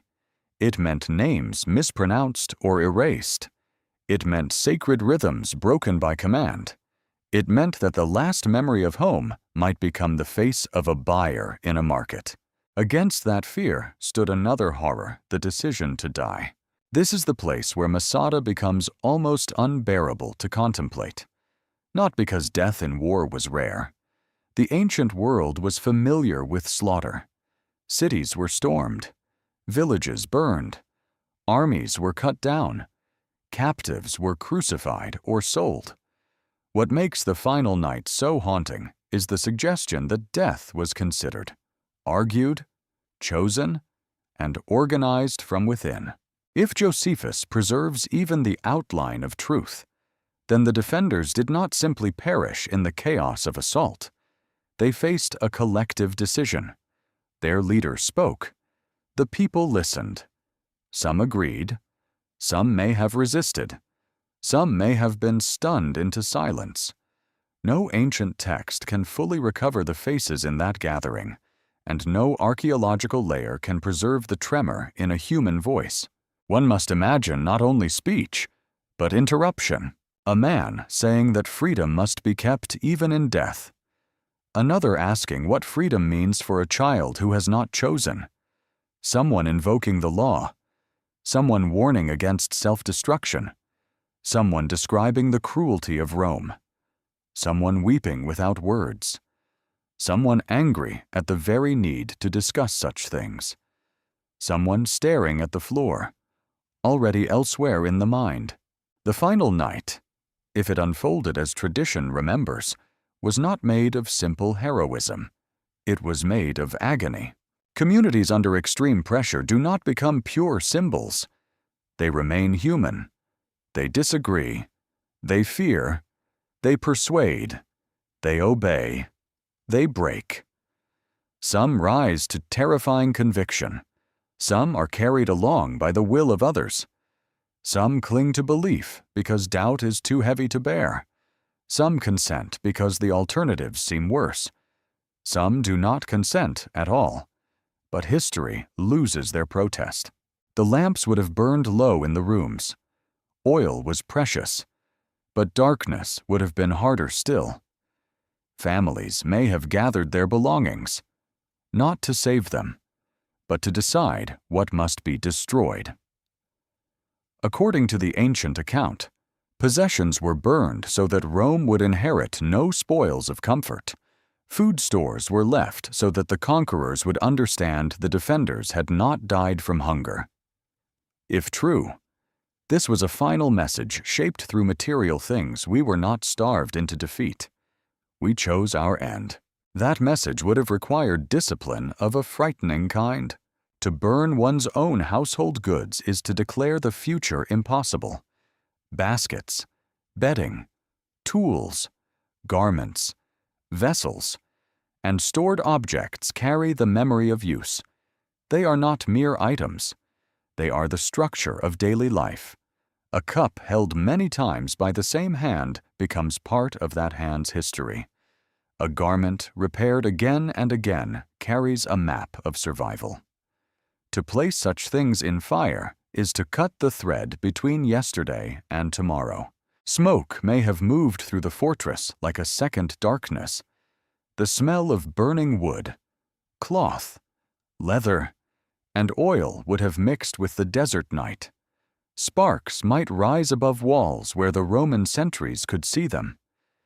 Did the soldiers below understand what they were witnessing? Did they think the defenders were destroying stores before an assault? Did they suspect a final act? Or did they simply watch, waiting for morning orders? On the summit, the deepest terror would have been intimate. Ancient war often speaks in numbers, but death occurs one body at a time. If the lots were cast, if the sequence was chosen, if men killed families and then one another, the act belongs to a realm where language nearly fails. It is too easy to turn it into legend. It is too easy to admire from a safe distance. It is too easy to condemn without feeling the walls closing in. The historian must stand still here. To say that the defenders chose death over slavery may be true in some broad sense, yet it smooths away the cries, the hesitation, the unevenness of consent, the terror of children, and the burden placed on those who held the blade. To say that they were fanatics may also be too simple, because it ignores the world of imperial violence that made slavery and humiliation real. Masada resists clean judgment. It gives us no comfortable seat from which to watch.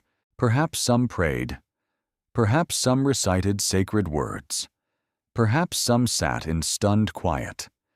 Perhaps a child slept through part of it, unaware that adults had entered a chamber of decision from which no morning could return them unchanged.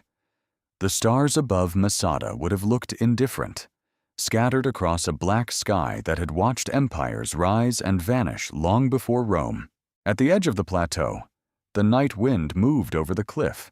It passed across walls, cistern mouths, courtyards, storerooms, and palace ruins. It touched the stones Herod had raised, the rooms the rebels had occupied, the scars the Romans had made. It carried no answer.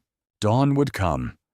Dawn always comes, even when human beings have no wish to see it. In that last darkness, Masada became more than a fortress.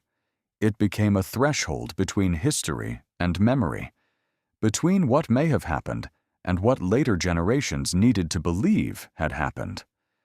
The mountain held fear, resolve, grief, and unbearable choice beneath the stars. And still, for the most part, secrets remain hidden. At the center of Masada stands a question so dark that every generation approaches it with caution. Did the defenders truly die by their own collective decision? As the ancient account declares, did the final community on the mountain choose death over capture?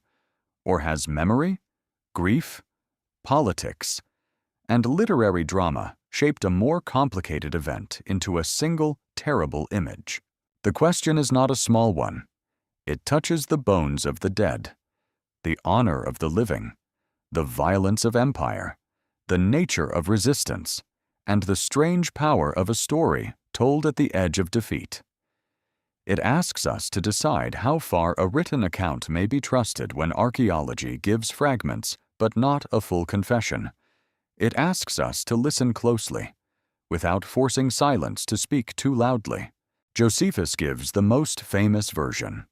According to his account, when the defenders understood that Roman entry was inevitable, Eleazar ben Yair persuaded them that slavery was worse than death. The men then killed their families, chose others by lot to kill the remaining men, and left one final person to complete the act. 2 women and 5 children survived by hiding, and from them the tale reached Roman ears. It is a story of dreadful order. That order is precisely what makes it memorable. It is also what makes it difficult. Human catastrophe is often chaotic. People scream, flee, resist, hide, bargain, panic, pray, and change their minds. Yet the account offers a shaped sequence, almost ritual in its arrangement: speech, consent, destruction of goods, preservation of food, lots, death, survivors, discovery. The shape is powerful. It carries the solemnity of tragedy. It feels like history raised into moral theater. Ancient authors often wrote this way. They used speeches and structured scenes to reveal the meaning of events. They did not always separate fact from interpretation in the manner expected by modern scholarship. A speech could be invented and still considered true in spirit. A final scene could be arranged to teach readers what courage, folly, freedom, or divine judgment looked like beneath extreme pressure. This does not mean the account is false. It means it must be handled carefully. The archaeology of Masada provides evidence of siege, occupation, burning, and death. But it does not neatly prove every part of the final story. The Roman camps exist. The siege wall exists. The ramp exists. The fortress was occupied during the revolt. Fires damaged parts of the site. Artifacts of daily life remain. Written fragments and inscribed sherds were found. Human remains were discovered in several contexts. Yet none of these, alone, can speak the full sentence. This is exactly how the final night unfolded. The famous ostraca, bearing names, have drawn particular attention. Some have been associated with the casting of lots described in the ancient narrative. One name appears to correspond with Eleazar. It is an arresting possibility, almost too arresting. A fragment of pottery, scratched with a name, seems to bring the final moment close enough to touch. But names on sherds were used in many ways. They could identify ownership. They could mark distribution. They could serve administrative purposes. They could be part of lists, rations, work duties, or other practical systems. In a besieged settlement where resources had to be controlled, inscribed sherds may have served everyday needs that had nothing to do with death. The association with lots is possible, but possibility is not certainty. At Masada, certainty is a treasure more elusive than gold. Human remains deepen the difficulty. Bones carry immense emotional force. They seem to promise answers because they belonged to real people, not literary figures. Yet bones also require interpretation. Were the remains found from the time of the siege? Were they rebels, Romans, later occupants, or individuals from different moments of the site's long history? Were they killed in fighting, executed after capture, buried later, or caught in some other process now invisible to us? Radiocarbon dating may narrow chronology, but preservation, contamination, context, and sampling matter. Osteological analysis may reveal sex, age, trauma, disease, or signs of burning. But absence of evidence is not evidence of absence. Genomic data, when ethically and scientifically possible, may speak to ancestry or kinship, but it cannot reveal motive. A skull can show a wound. It cannot tell whether the hand that caused it belonged to an enemy, a relative, an executioner, or the self in some final act of despair. The silence is heavy. One of the great problems is scale. Josephus describes the death of hundreds. Archaeology has not recovered a mass burial on the plateau that straightforwardly confirms such a number. This absence has been used by some to question the traditional account. Yet the absence itself may have several explanations. Bodies may have been removed, buried elsewhere, destroyed, scattered, or never present in the numbers claimed. The Roman response after the capture may have altered the evidence. Later activity on the mountain may have disturbed contexts. The desert preserves many things, but not all things equally. Still, it is fair to ask whether Josephus exaggerated. He may have shaped the ending for literary power. He may have relied on testimony filtered through fear, translation, and Roman interpretation. He may have presented the Sicarii in a way that served his broader argument about the destructive consequences of rebellion. He may have wanted to show that the revolt ended not in Roman mercy or negotiated surrender, but in a self-inflicted catastrophe born of radical conviction. Yet another possibility remains: the core of the story may be true, while many details are shaped. Perhaps a mass death occurred, but not with the precise order Josephus records. Perhaps some chose death, while others were killed against their will. Perhaps some hid. Perhaps some were captured. Perhaps there was fire, confusion, scattered violence, and later retelling turned the chaos into ritual sequence. Such a reconstruction does not diminish the horror. It may make it more human. The phrase collective suicide itself can mislead. It suggests a single decision made by a unified body. Ancient Masada was not a single mind. It held armed men, women, children, elderly people, leaders, followers, doubters, zealots, servants, and perhaps individuals of different social standing. To speak of the community choosing death may obscure the question of who truly chose and who was chosen for. Here the moral problem becomes severe. Freedom is often praised when people refuse enslavement. But what of those too young to choose? What of those who disagreed?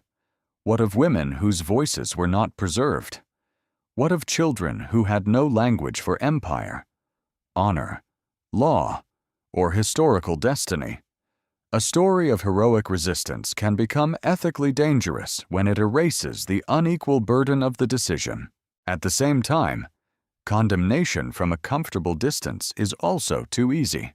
The defenders faced an empire capable of enslavement, humiliation, execution, and public spectacle. They had seen or heard what conquest meant. Their world had been shattered by war. The temple was gone. Cities had fallen. The roads led into captivity. To judge their terror without understanding the violence that produced it would be another kind of arrogance. Masada forces the listener into an uncomfortable place. It does not allow simple admiration. It does not allow simple dismissal. It asks us to hold grief, courage, fanaticism, desperation, faith, coercion, and imperial brutality in the same mind. That is why the mountain remains unresolved. Archaeology can challenge legend, but it cannot always replace it with a complete alternative. Text can preserve memory, but it can also shape memory toward purpose. Between the two stands the historian, not as a judge handing down a final verdict, but as a patient witness trying to distinguish stone from smoke. Perhaps the most honest answer is this: something catastrophic happened at Masada. The Roman siege was real. The final capture was real. The community did not simply continue. Fire and abandonment followed. The ancient account preserves a memory of chosen death, perhaps rooted in actual events, perhaps heightened by literary craft, perhaps simplified from a far messier reality. Still, for the most part, secrets remain hidden. The mountain gives us walls, camps, ramp, artifacts, ash, names, and bones. It does not give us the last look between parent and child. It does not give us the final argument in a dark room. It does not give us the voice of the person who refused. It does not give us the whole truth of those who survived. And so the story remains suspended, like the plateau itself, between earth and sky. Masada is neither proved completely nor dissolved completely. It stands in the difficult middle, where ancient testimony and material evidence lean toward one another without fully touching. The listener is left answerless, adrift to ponder, not because the past is empty, but because it is crowded with lost human voices. Mourning over Masada would have belonged to Rome. The light came slowly across the wilderness, touching the eastern ridges, then the Dead Sea, then the long, pale face of the mountain. The air before sunrise may have held a brief coolness, a final mercy before heat returned. In the Roman camps below, soldiers rose into routine. Fires were stirred. Armor was fastened. Weapons were checked. Officers gave commands. Men formed ranks. The ramp, completed through labor and discipline, waited like a road built into the heart of the fortress. The final entry into Masada was not merely a military movement. It was the conclusion of a campaign, the closing of a wound in Roman authority. For the men of the 10th Legion, the fortress above had become a task to be completed. The rebels had resisted beyond the ruin of Jerusalem, beyond the collapse of the wider revolt, beyond the point at which Rome believed the war should be over. Now the soldiers climbed toward the summit, not as visitors to a tragedy, but as instruments of imperial resolution. They would have expected danger. An army entering a breached fortress never assumes silence means safety. The defenders could be waiting behind walls. Stones could fall from above. Fire could be set. A narrow entry could become a killing ground. Roman soldiers knew the cost of carelessness. Shields would be held ready. Men would move in formation as far as the broken architecture allowed. Some would watch windows and roofs. Others would search rooms, courtyards, towers, and storerooms. The first moments inside any captured stronghold belonged to suspicion. Yet the tradition says they found not battle, but stillness. If Josephus preserves the emotional truth of the scene, the Romans entered a fortress already emptied by death. The defenders were not lined along the walls. The expected struggle did not come. Instead, the conquerors encountered smoke, burned possessions, abandoned spaces, and bodies. The silence itself may have unnerved them more than resistance would have done. Soldiers trained to fight can understand an enemy who strikes. It is harder to understand an enemy who denies the victor the final combat.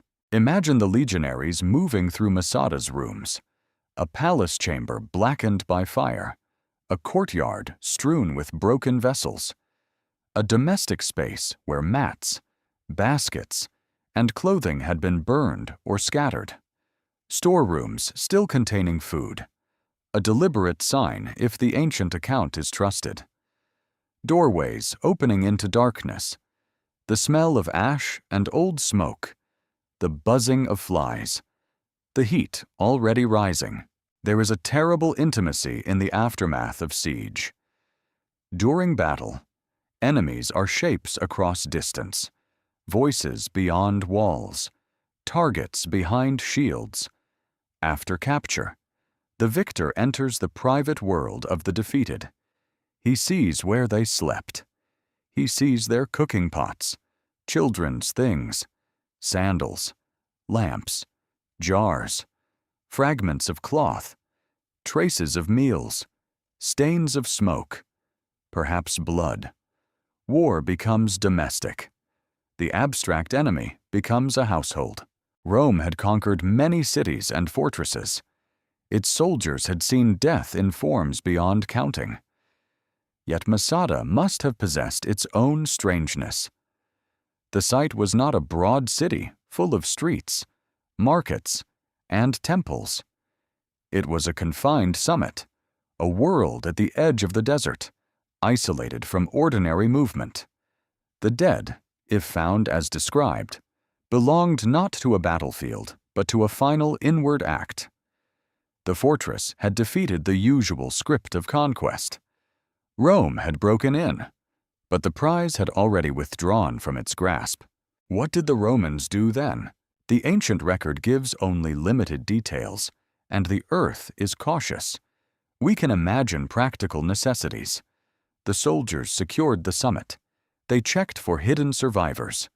They inspected the stores. They examined the walls and the breach. They may have searched for valuables, weapons, documents, and anything useful. Officers would have reported to Silva. Orders would have been given concerning bodies, fire, occupation, and dismantling or guarding the site. The survivors, if there were indeed 2 women and 5 children, would have been questioned. Their testimony, filtered through terror, language, interpretation, and Roman expectation, became the thread by which the story entered history. One must pause over them. Their survival was not simple rescue. To survive such an event would be to carry an impossible burden. They had hidden while others died. They had emerged into the hands of the enemy. Their words, if preserved through Josephus, became the voice of the dead, but not necessarily the whole voice. Trauma does not speak like a court record. It trembles, fragments, protects itself, repeats what it can bear. For Rome, the capture of Masada completed a statement. The last fortress of resistance had fallen. The province could be told, and through the province, the empire could be told, that rebellion had no unreachable refuge. Even a mountain palace above the Dead Sea could be circled, measured, assaulted, and taken. The dead rebels, whether admired, despised, or dismissed, served Roman power in one sense. Their defeat confirmed the empire's reach. Yet victory at Masada carried an ambiguity that Rome may not have desired. A conquered enemy who dies rather than submits can trouble the conqueror's triumph. Chains, captives, spoils, and spectacle are visible signs of domination. A mass of bodies in a burned fortress speaks differently. It may say that Rome reached the summit, but not the inner will of those who refused its future. This is why the story endured with such force. The empire won the mountain, but memory continued to contest the meaning of that victory. After the smoke cleared, Masada began its long movement from event to ruin. The Roman soldiers did not remain forever. Some occupation may have continued for a time, perhaps to secure the site, manage the region, or oversee the aftermath. But no imperial city rose there. No great Roman colony transformed the plateau. The fortress had served its purpose as a rebel refuge and as a target of punishment. Once the war's final ember was stamped out, the mountain returned gradually to silence. Wind entered the rooms. Sand collected in corners. Roof beams collapsed or were taken. Plaster cracked. Birds nested where guards had once stood.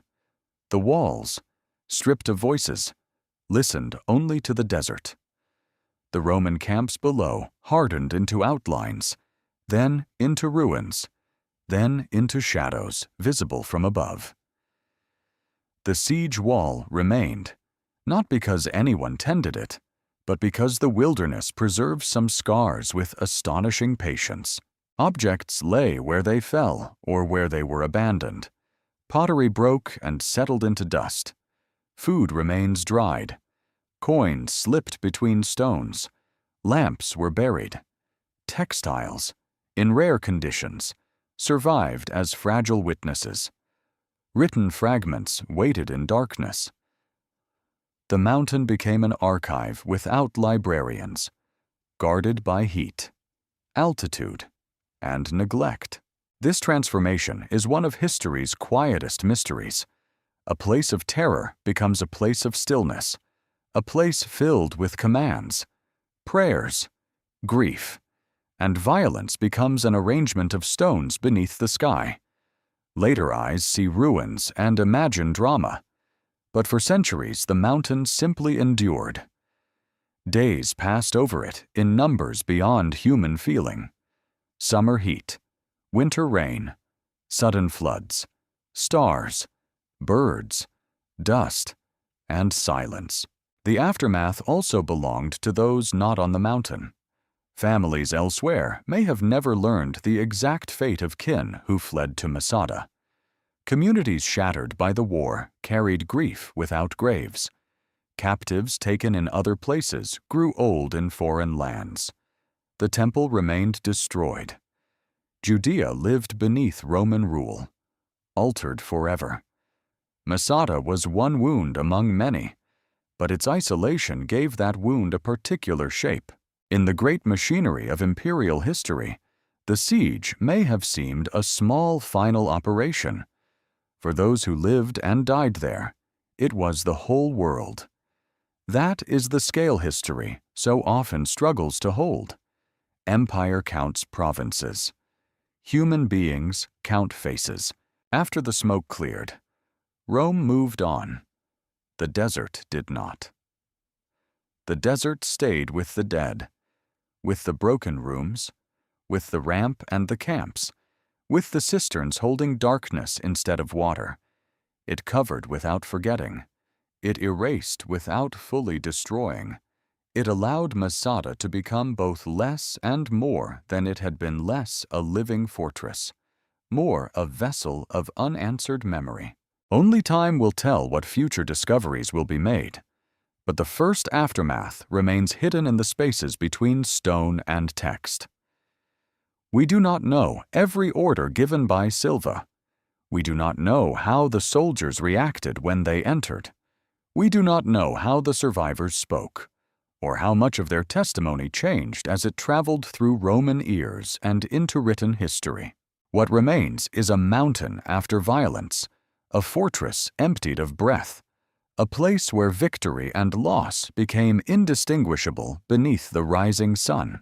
Centuries passed, and Masada did not belong to armies anymore. The mountain remained where it had always been, lifted above the Dead Sea, battered by sun, wind, and long silences. The Roman soldiers were gone. The rebels were gone. Herod's courts stood broken. The siege ramp rested against the western slope like an old scar. The camps below settled into the desert floor, their lines fading but never vanishing. Time did not restore the place. It hollowed it. Yet ruins have a strange power. They seem empty, but they attract longing.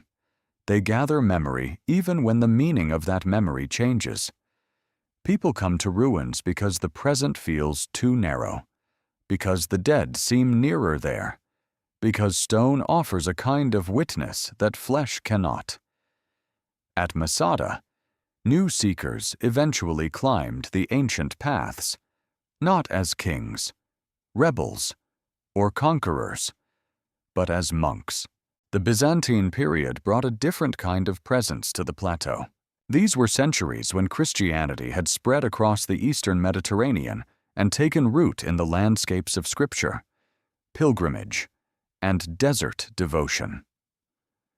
The wilderness of Judea became a sacred theater for men and women seeking withdrawal from cities, wealth, temptation, and ordinary noise. Deserts were not viewed merely as empty places.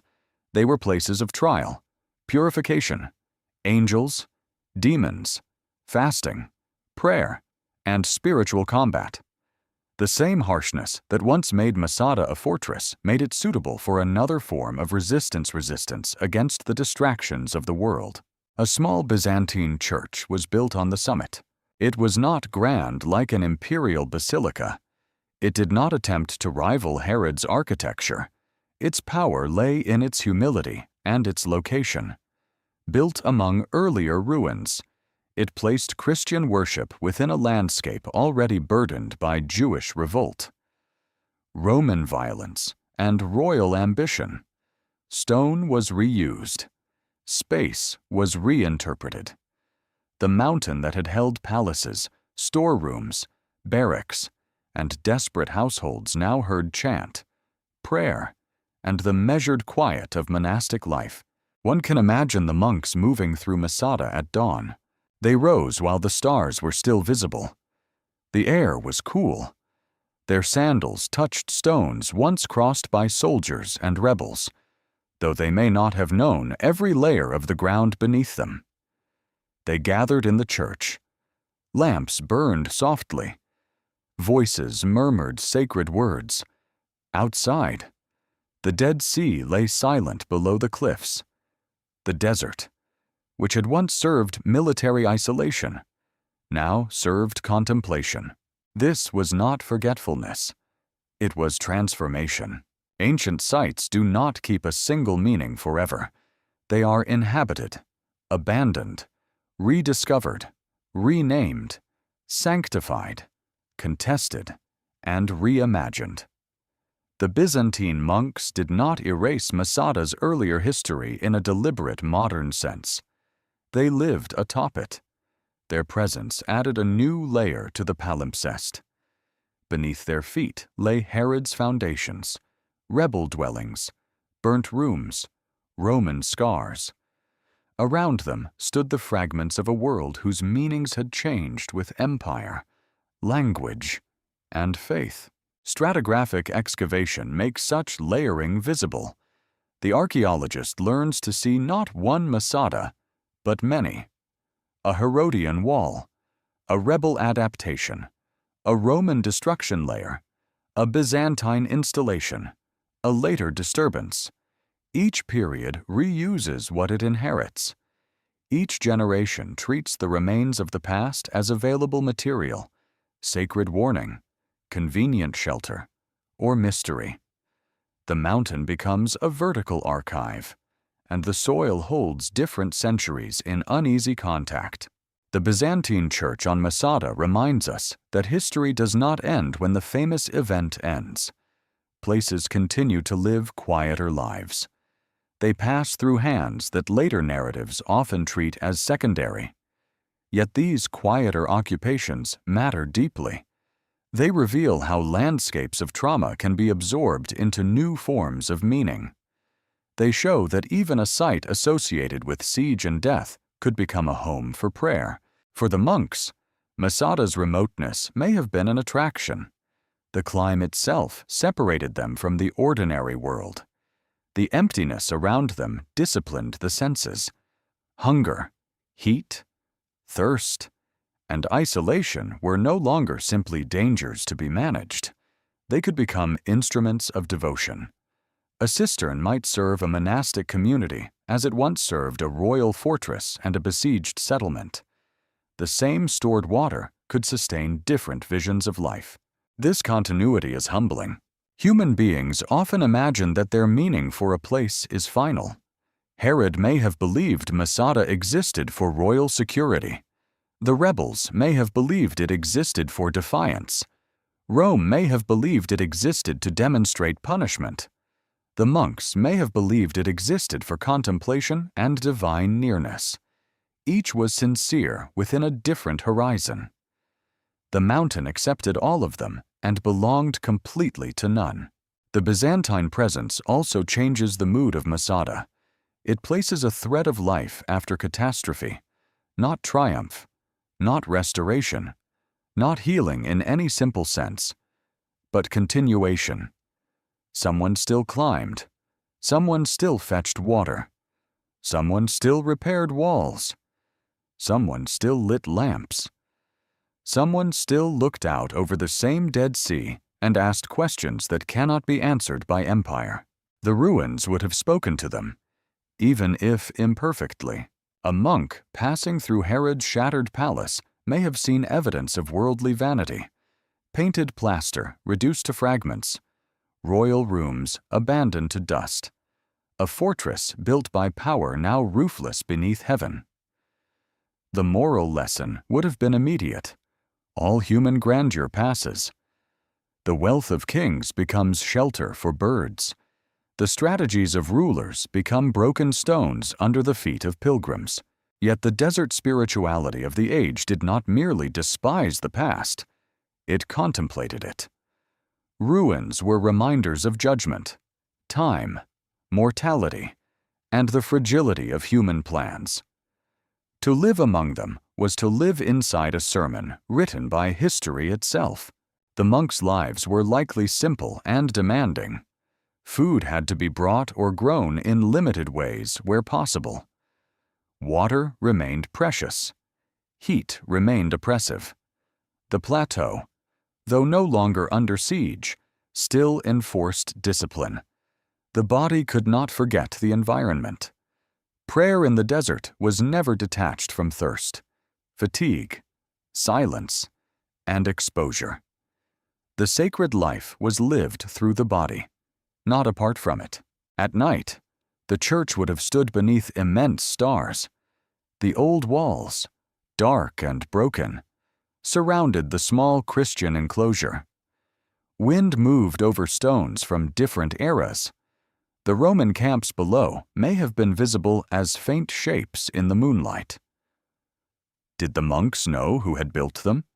Did they preserve stories of the siege? Did local memory whisper of rebels and mass death? Or had the details dimmed into vague antiquity? We cannot say with confidence. Still, for the most part, secrets remain hidden. The Byzantine layer at Masada is quieter than the siege, but it is not less human. It restores scale to the mountain's history. The famous catastrophe did not freeze the site forever. It became one period among several, though the most remembered.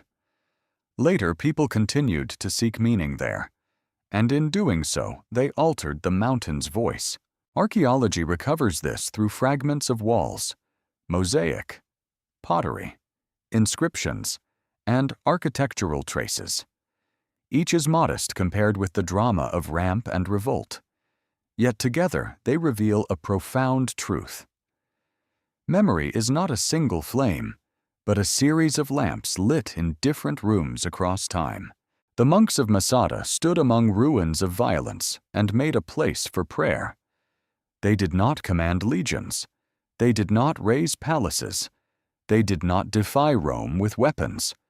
Their resistance was inward, patient, and austere. In the same wilderness where empire once proved its reach, they sought a kingdom beyond empire. The mountain watched them too. It watched their dawn prayers, their thin meals, their silence, their chants, their deaths, and their eventual disappearance from the plateau. Their church remained as another mark upon the stone, another human attempt to speak to eternity from a place where eternity feels dangerously near. Masada, by then, had become more than a fortress of the past. It had become a vessel into which different ages poured their fears and hopes. Royal fear, rebel defiance, Roman power, monastic longing. All of them rose and vanished beneath the same sky. Masada became a symbol long after it had ceased to be a fortress. For centuries it stood in heat and silence, known to some travelers, studied by scholars, visited by the curious, yet not carried in the hearts of millions as a living emblem. Ruins do not become symbols by themselves.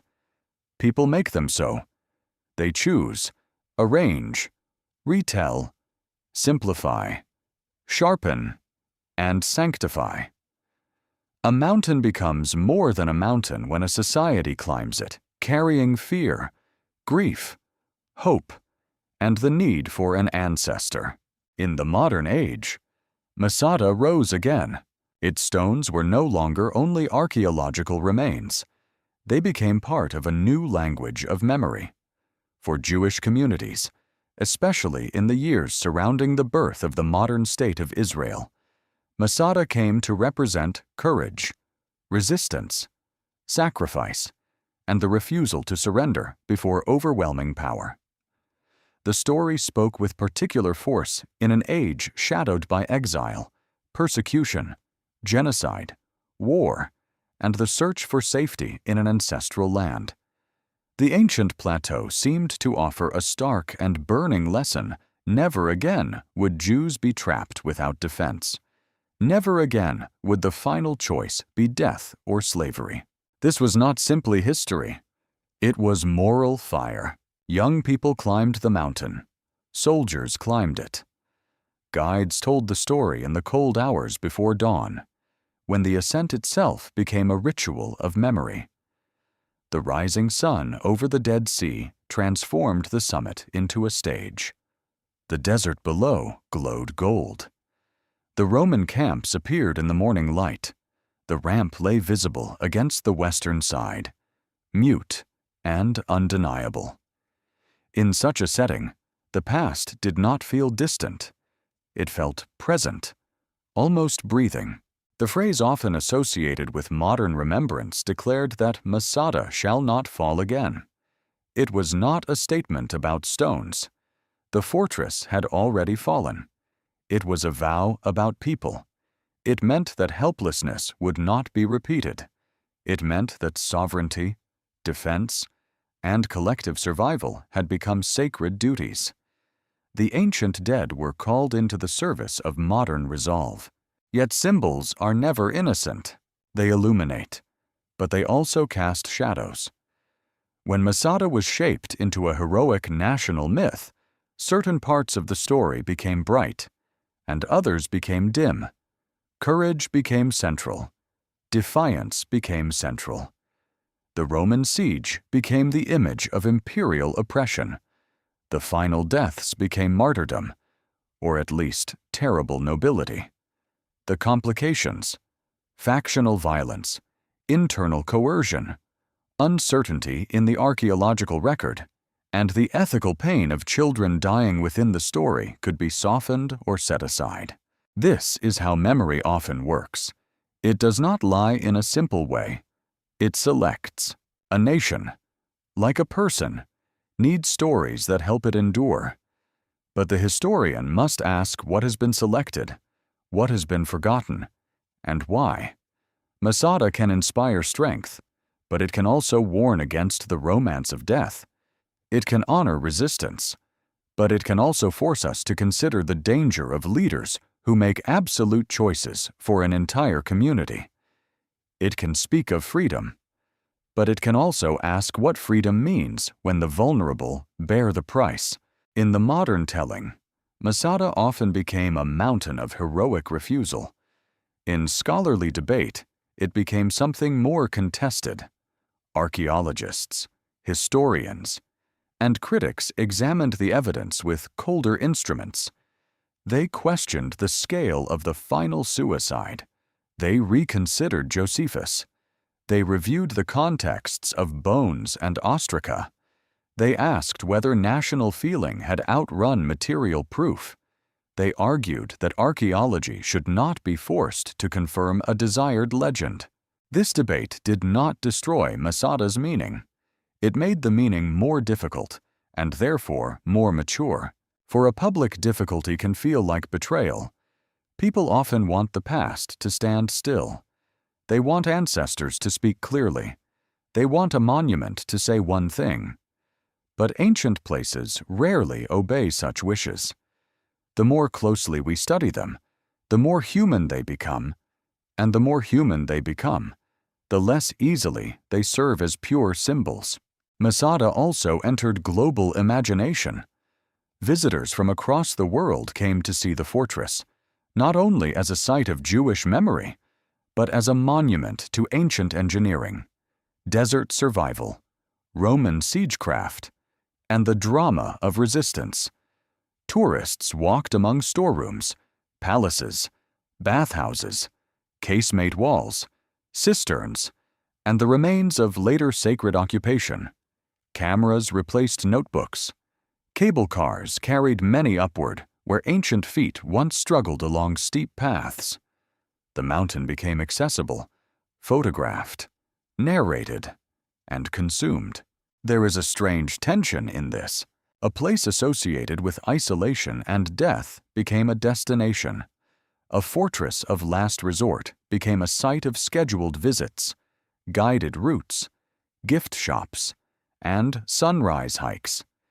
This is not necessarily disrespectful. It is one of the ways modern people encounter the ancient world. Yet the transformation requires care. The danger is that tragedy becomes scenery, and scenery becomes content, and content becomes a brief sensation before the visitor moves on. To stand on Masada properly requires slowness. One must look down at the Roman camps and understand that those faint shapes were once filled with breathing men. One must look at the ramp and see not a path, but a threat built by exhausted hands. One must enter the storerooms and remember hunger, rationing, and fear. One must look across the Dead Sea and feel the cruelty of water that cannot be drunk. One must step into domestic rooms and imagine not abstract rebels, but families arranging lamps and jars inside borrowed royal architecture. Only then does the symbol begin to recover its weight. Modern memory also changed as Israeli society changed. Over time, some voices became more critical of the old heroic version. They questioned whether Masada should be celebrated as a model. They asked whether survival should be linked to a story ending in mass death. They wondered if the ancient rebels represented noble courage or destructive extremism, or both. They placed Masada in conversation with newer forms of identity, ethics, and political debate. This is the sign of a living symbol. It is not fixed. It is argued over. A dead symbol demands obedience. A living symbol provokes thought. Masada has been used by soldiers, teachers, politicians, poets, tour guides, filmmakers, archaeologists, and pilgrims. Each has found a different mountain. For the soldier, it may be a vow. For the archaeologist, a puzzle of layers and contexts. For the tourist, a spectacular ruin. For the religious visitor, a place of sorrow and awe. For the critic, a warning about myth. For the storyteller, a chamber where empire and human choice still echo. No single interpretation can contain it. The mountain's symbolic power depends partly on its landscape. Had the same story occurred in a plain, among ordinary ruins, it might not have taken such hold. Masada's height gives memory a body. The climb feels like passage. The plateau feels cut away from the world.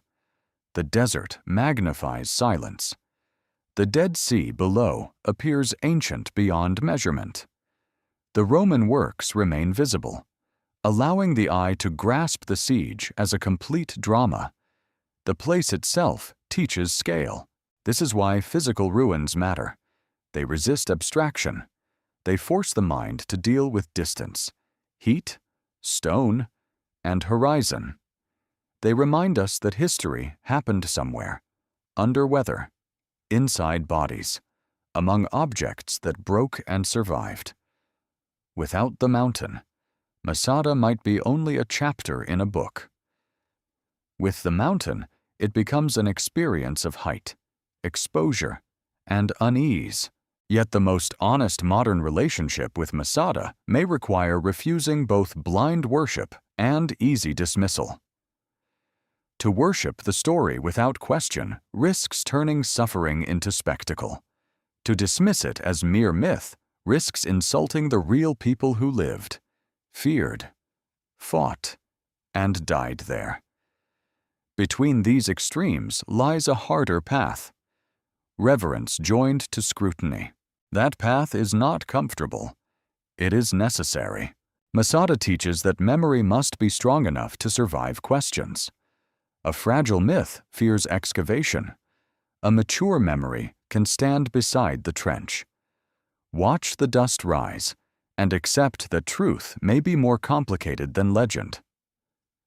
The mountain is not diminished when we ask difficult questions. It becomes deeper. Its silence becomes less like emptiness and more like restraint. In the end, modern Masada is not only about ancient rebels and Roman soldiers. It is about how societies choose the dead they need. It is about how ruins are recruited into identity. It is about the hunger for examples in times of danger.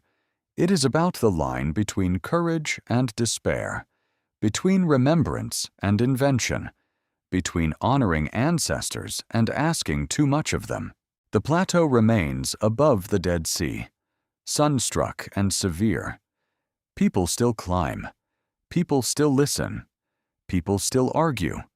The Roman camps still mark the desert floor. The ramp still leans against the mountain.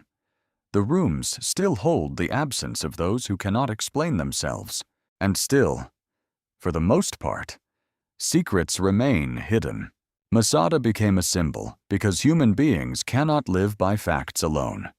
We need meaning, but the mountain also warns us that meaning without humility can become another fortress, high, closed, and dangerous. To remember Masada well is not to force it into a single lesson. It is to stand before it with awe, doubt, grief, and patience, allowing the stones to remain older than our slogans. The mountain still watches. It watches without speech, without mercy, without judgment we can fully understand.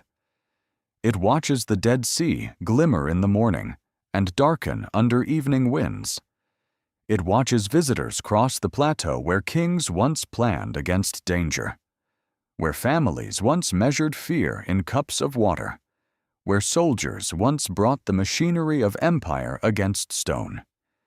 It watches the sun rise over the wilderness with the same ancient indifference it gave to Herod, to the rebels, to the Romans, to the monks, and to every generation that came seeking meaning among the ruins.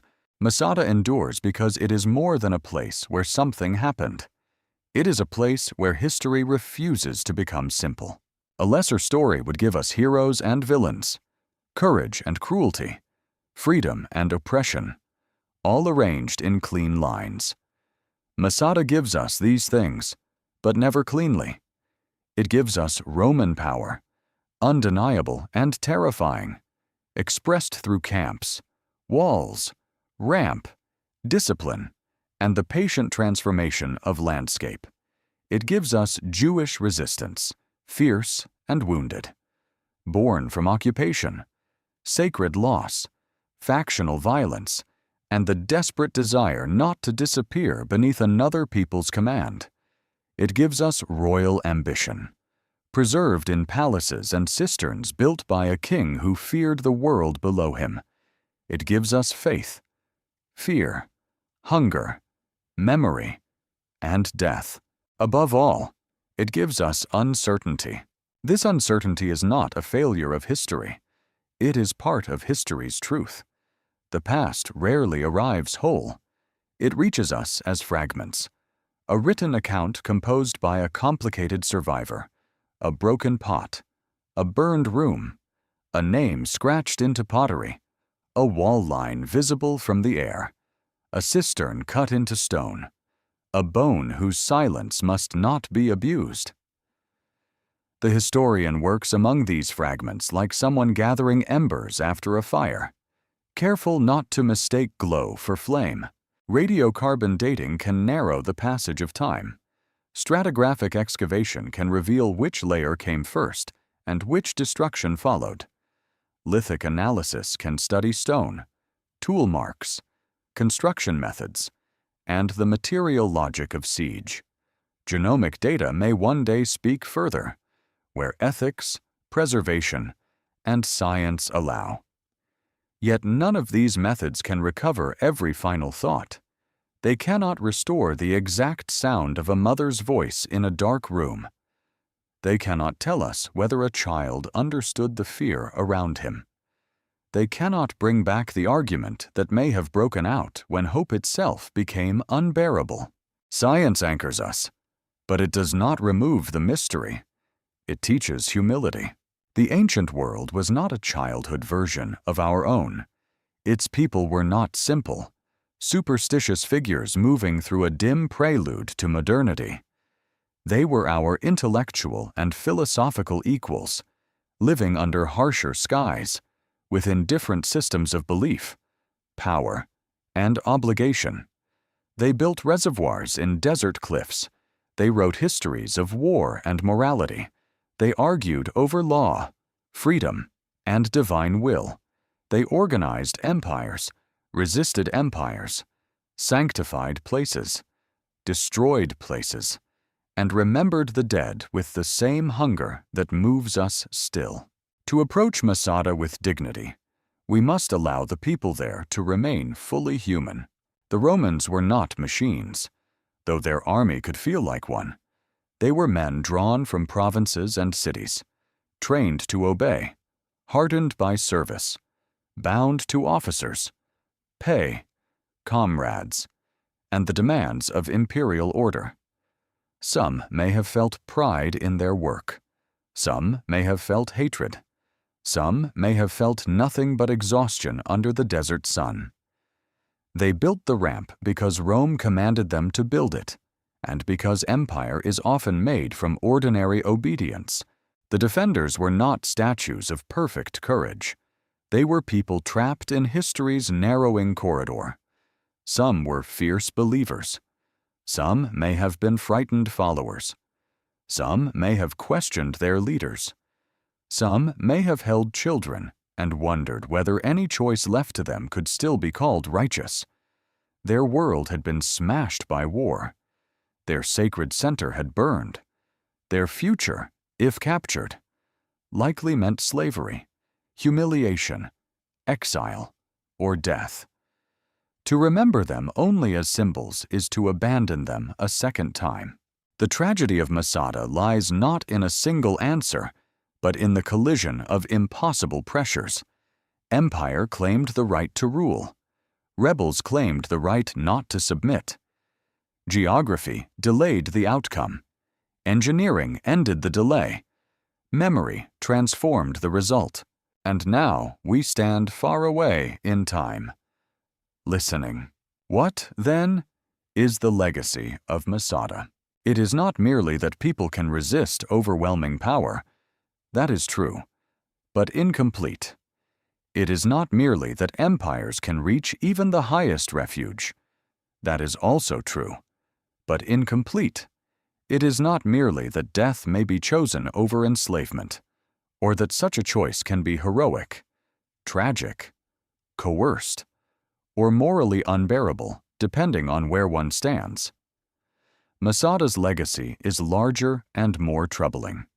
It teaches that human beings make meaning at the edge of disaster, and that later generations must handle that meaning with care. A ruin can become a weapon if memory is hardened into certainty. A ruin can become wisdom if memory is held with reverence and doubt. The stones of Masada ask us not only what happened, but what we do with what happened. Do we turn the dead into slogans? Do we flatten their fear into inspiration? Do we use their suffering to justify our own desires, or do we allow them to remain difficult, distant, and sacred in their unknowability? Still, for the most part, secrets remain hidden. Perhaps that is why the mountain feels so powerful. It does not give itself away. It lets the wind move through Herod's rooms. It lets the Roman camps lie exposed below. It lets the ramp remain visible, stern and pale against the slope. It lets the Dead Sea shine with water that cannot be drunk.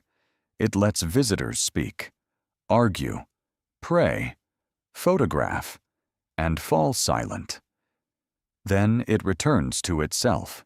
At dusk, Masada becomes less like a ruin and more like a question carved into the desert. The sky deepens. The heat leaves the stone.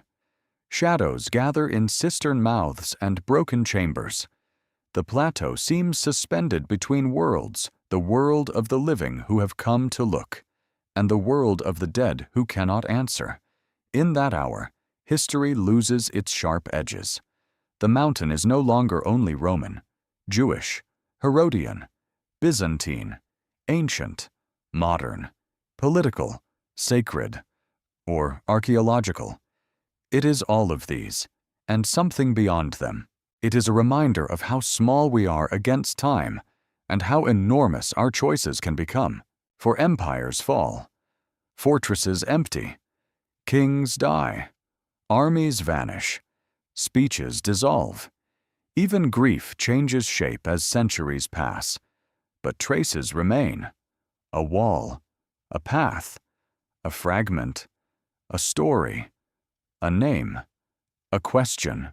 Only time will tell what future discoveries will be made. Perhaps new methods will refine old debates. Perhaps hidden evidence still lies beneath dust or within museum drawers. Perhaps the final certainty will never come. That too must be accepted. The past is not ours to command. It is ours to approach with patience. And so we leave Masada beneath the stars, where the wind moves over the cliff and the Dead Sea rests below like a mirror of another world. We leave the mountain not solved, but honored, not emptied of mystery, but deepened by it, not reduced to legend, but expanded into human sorrow, endurance, courage, and doubt. The long road of human history runs through places like this lonely heights, where people faced the end of their world and made choices that still trouble the sleep of distant generations.